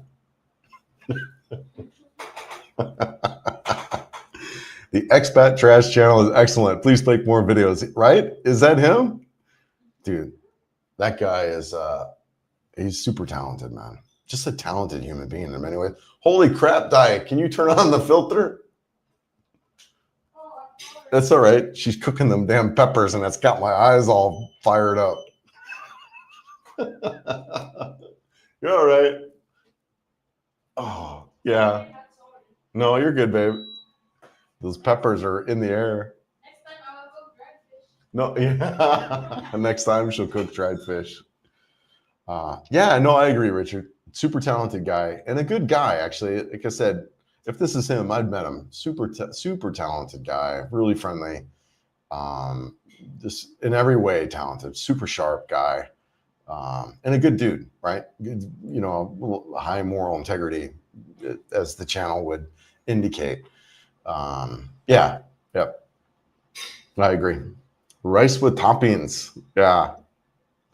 Yeah. Yes. Yeah, brother, let's get together. There's a new guy in town. I was talking to him about you as well. He's looking for places today. We've been helping him out a little bit. I think may have recommended a family member who's a realtor. So, but yeah, brother, let's get together. Let's hang out. Really enjoy spending time with you and your girl. And of course, Mary Rose and your girl get along like peas in a pod. But yeah, I hear you, man. Yeah, she's sharp, man. Sharp girl. What's that? I said, thank you, Jeff. Yeah, thank you, Jeff. Oh, yeah, she's sweet. She's doing good. She's doing really good out here. Honestly, I think us kind of getting out a little bit has been helpful. Us getting in Butuan, you know, being out here has made the relationship a lot better too. We're doing good, actually. We're doing. I feel. What do you think, Dai? Do you think it's good for us out here? Yeah. Yeah. We're getting in the gym. We're working out. We're doing productive stuff. Yeah, it's good. And you know, being away from her family it's early on, right? It hasn't been that big of a deal. But I plan on getting her back home too, like periodically, so that way she can check in and be close to family. But yeah, things are going well, brother. Appreciate it. Yeah, breakfast for me: 3 eggs, bacon, French toast, and waffles. Dude, Mary Rose has been making me overnight oats, man. Freaking dig overnight oats. We got chia seeds, fresh mango in my overnight oats. Of course, big oats, right? The whole cut oats, just Quaker whole cut big oats. Chia seeds and mango and honey. What else? Mixed nuts. Yeah, I've been digging the overnight oats. Honey. Yeah. Yeah, I think I said honey, babe. Yeah. Yeah, man. Yeah, good for you, brother. I lived in Camellia in the downtown Butuan. Couldn't handle the security guards at the gate staring at me, and acknowledging them to say hi. Huge cultural difference. Yeah, I stayed at Camellia. I stayed at 2 Airbnbs out there. Yeah, I wasn't a fan. I didn't like that neighborhood much. Honestly, I felt like it was, you know, a problem waiting to happen. Honestly, the infrastructure was pretty weak. Pancakes all day long. I'm a fan too. I love pancakes. Yeah, Kimchi rides here in Manila. Oh, I'd love to meet her. Oh, you've met her? Yeah, she owned the place below me, but wasn't there much. She was most of her time in Manila. But yeah, that's cool. I didn't know she was a fellow rider. Yeah, I've actually seen her on TV since then. She was doing whatever on TV, like whatever, a taller Filipina I didn't know she was a rider, but yeah, she had a unit right below me, and I guess a guy named Mateo, and a couple of other people. Dude, at Beverly Hills, Cebu, man, it was nice area. Yes, karma. You get what you put in. Be a good steward. Yeah, less selfish, more slow down, slow way down. Yep, that's been my life. So I went back to the United States, met with family, and they could tell right away how much I've slowed down. Yeah, Trader Dave, hey Baguio, yeah. Wonder if you get insurance on your rides, and I've had any experience with that. I don't. So you get a little bit of insurance with your registration. My understanding of how this all works with accidents, it's all out of pocket. So no, I actually don't carry any type of insurance. It's all out of pocket, but you don't have like lawsuits and crap like that you would in the West. You don't have the expensive, all this, insurance blown pricing that's there because of insurance. Things are super affordable, things are cheap. You just pay it out of pocket. That's what most people do. There are certain insurance options. I believe one was standard that people can get, and I know people do have insurance. It's just not so common, especially when you get out of the cities and stuff like that. It's not as common as is there. It's my brother, and it's my brother's, my girlfriend, that they have for her ID'd every time their apartment in Manila or hotels. Why they don't ask me for anything. Okay. Oh, it bothers me. Yeah, it bothers my girlfriend that they ask for her ID. Yeah, no, you're right. They'll do that, and it's a deterrent. So Selenia was a lot like that when I moved into Cebu. Any girl that I brought back there, they needed ID and any of that. So Joe, the first time Joe came by, she had to fill out a card and all that crap. It is, but I also see their version of it. The last thing they want is a revolving door of women coming in and out of their, nice condo. So I understand a little bit of both sides of that. So yeah, I mean, if you're a big dater and you're looking to date around a little bit, where you live is important. It really is. So you want to be checking in with the guards. Hey, am I allowed to bring overnight guests? Some of them don't even allow overnight guests. No overnight guests. That speaks to the conservative nature of this culture. I mean, it really does. And so you just have to adapt a little bit, or pick a place that's less less guarded like that. So it is something when you're looking into place, and if you're looking to date, you need to be upfront and ask about, look, I'm looking to date in this country. What are your rules on overnight guests and bringing guests in? And so you really want to be upfront and open about that right away before you get in a place. They're like, you ain't bringing nobody back here, just you and whoever's on your registration, right? So heads up on that. I went on a few P9 dating sites just last week. Now I'm in 4 LDRs. Freaking job. Good for you, brother. Get out here, man. Come on out. I met an employee, cute girl at SM Seaside, Cebu.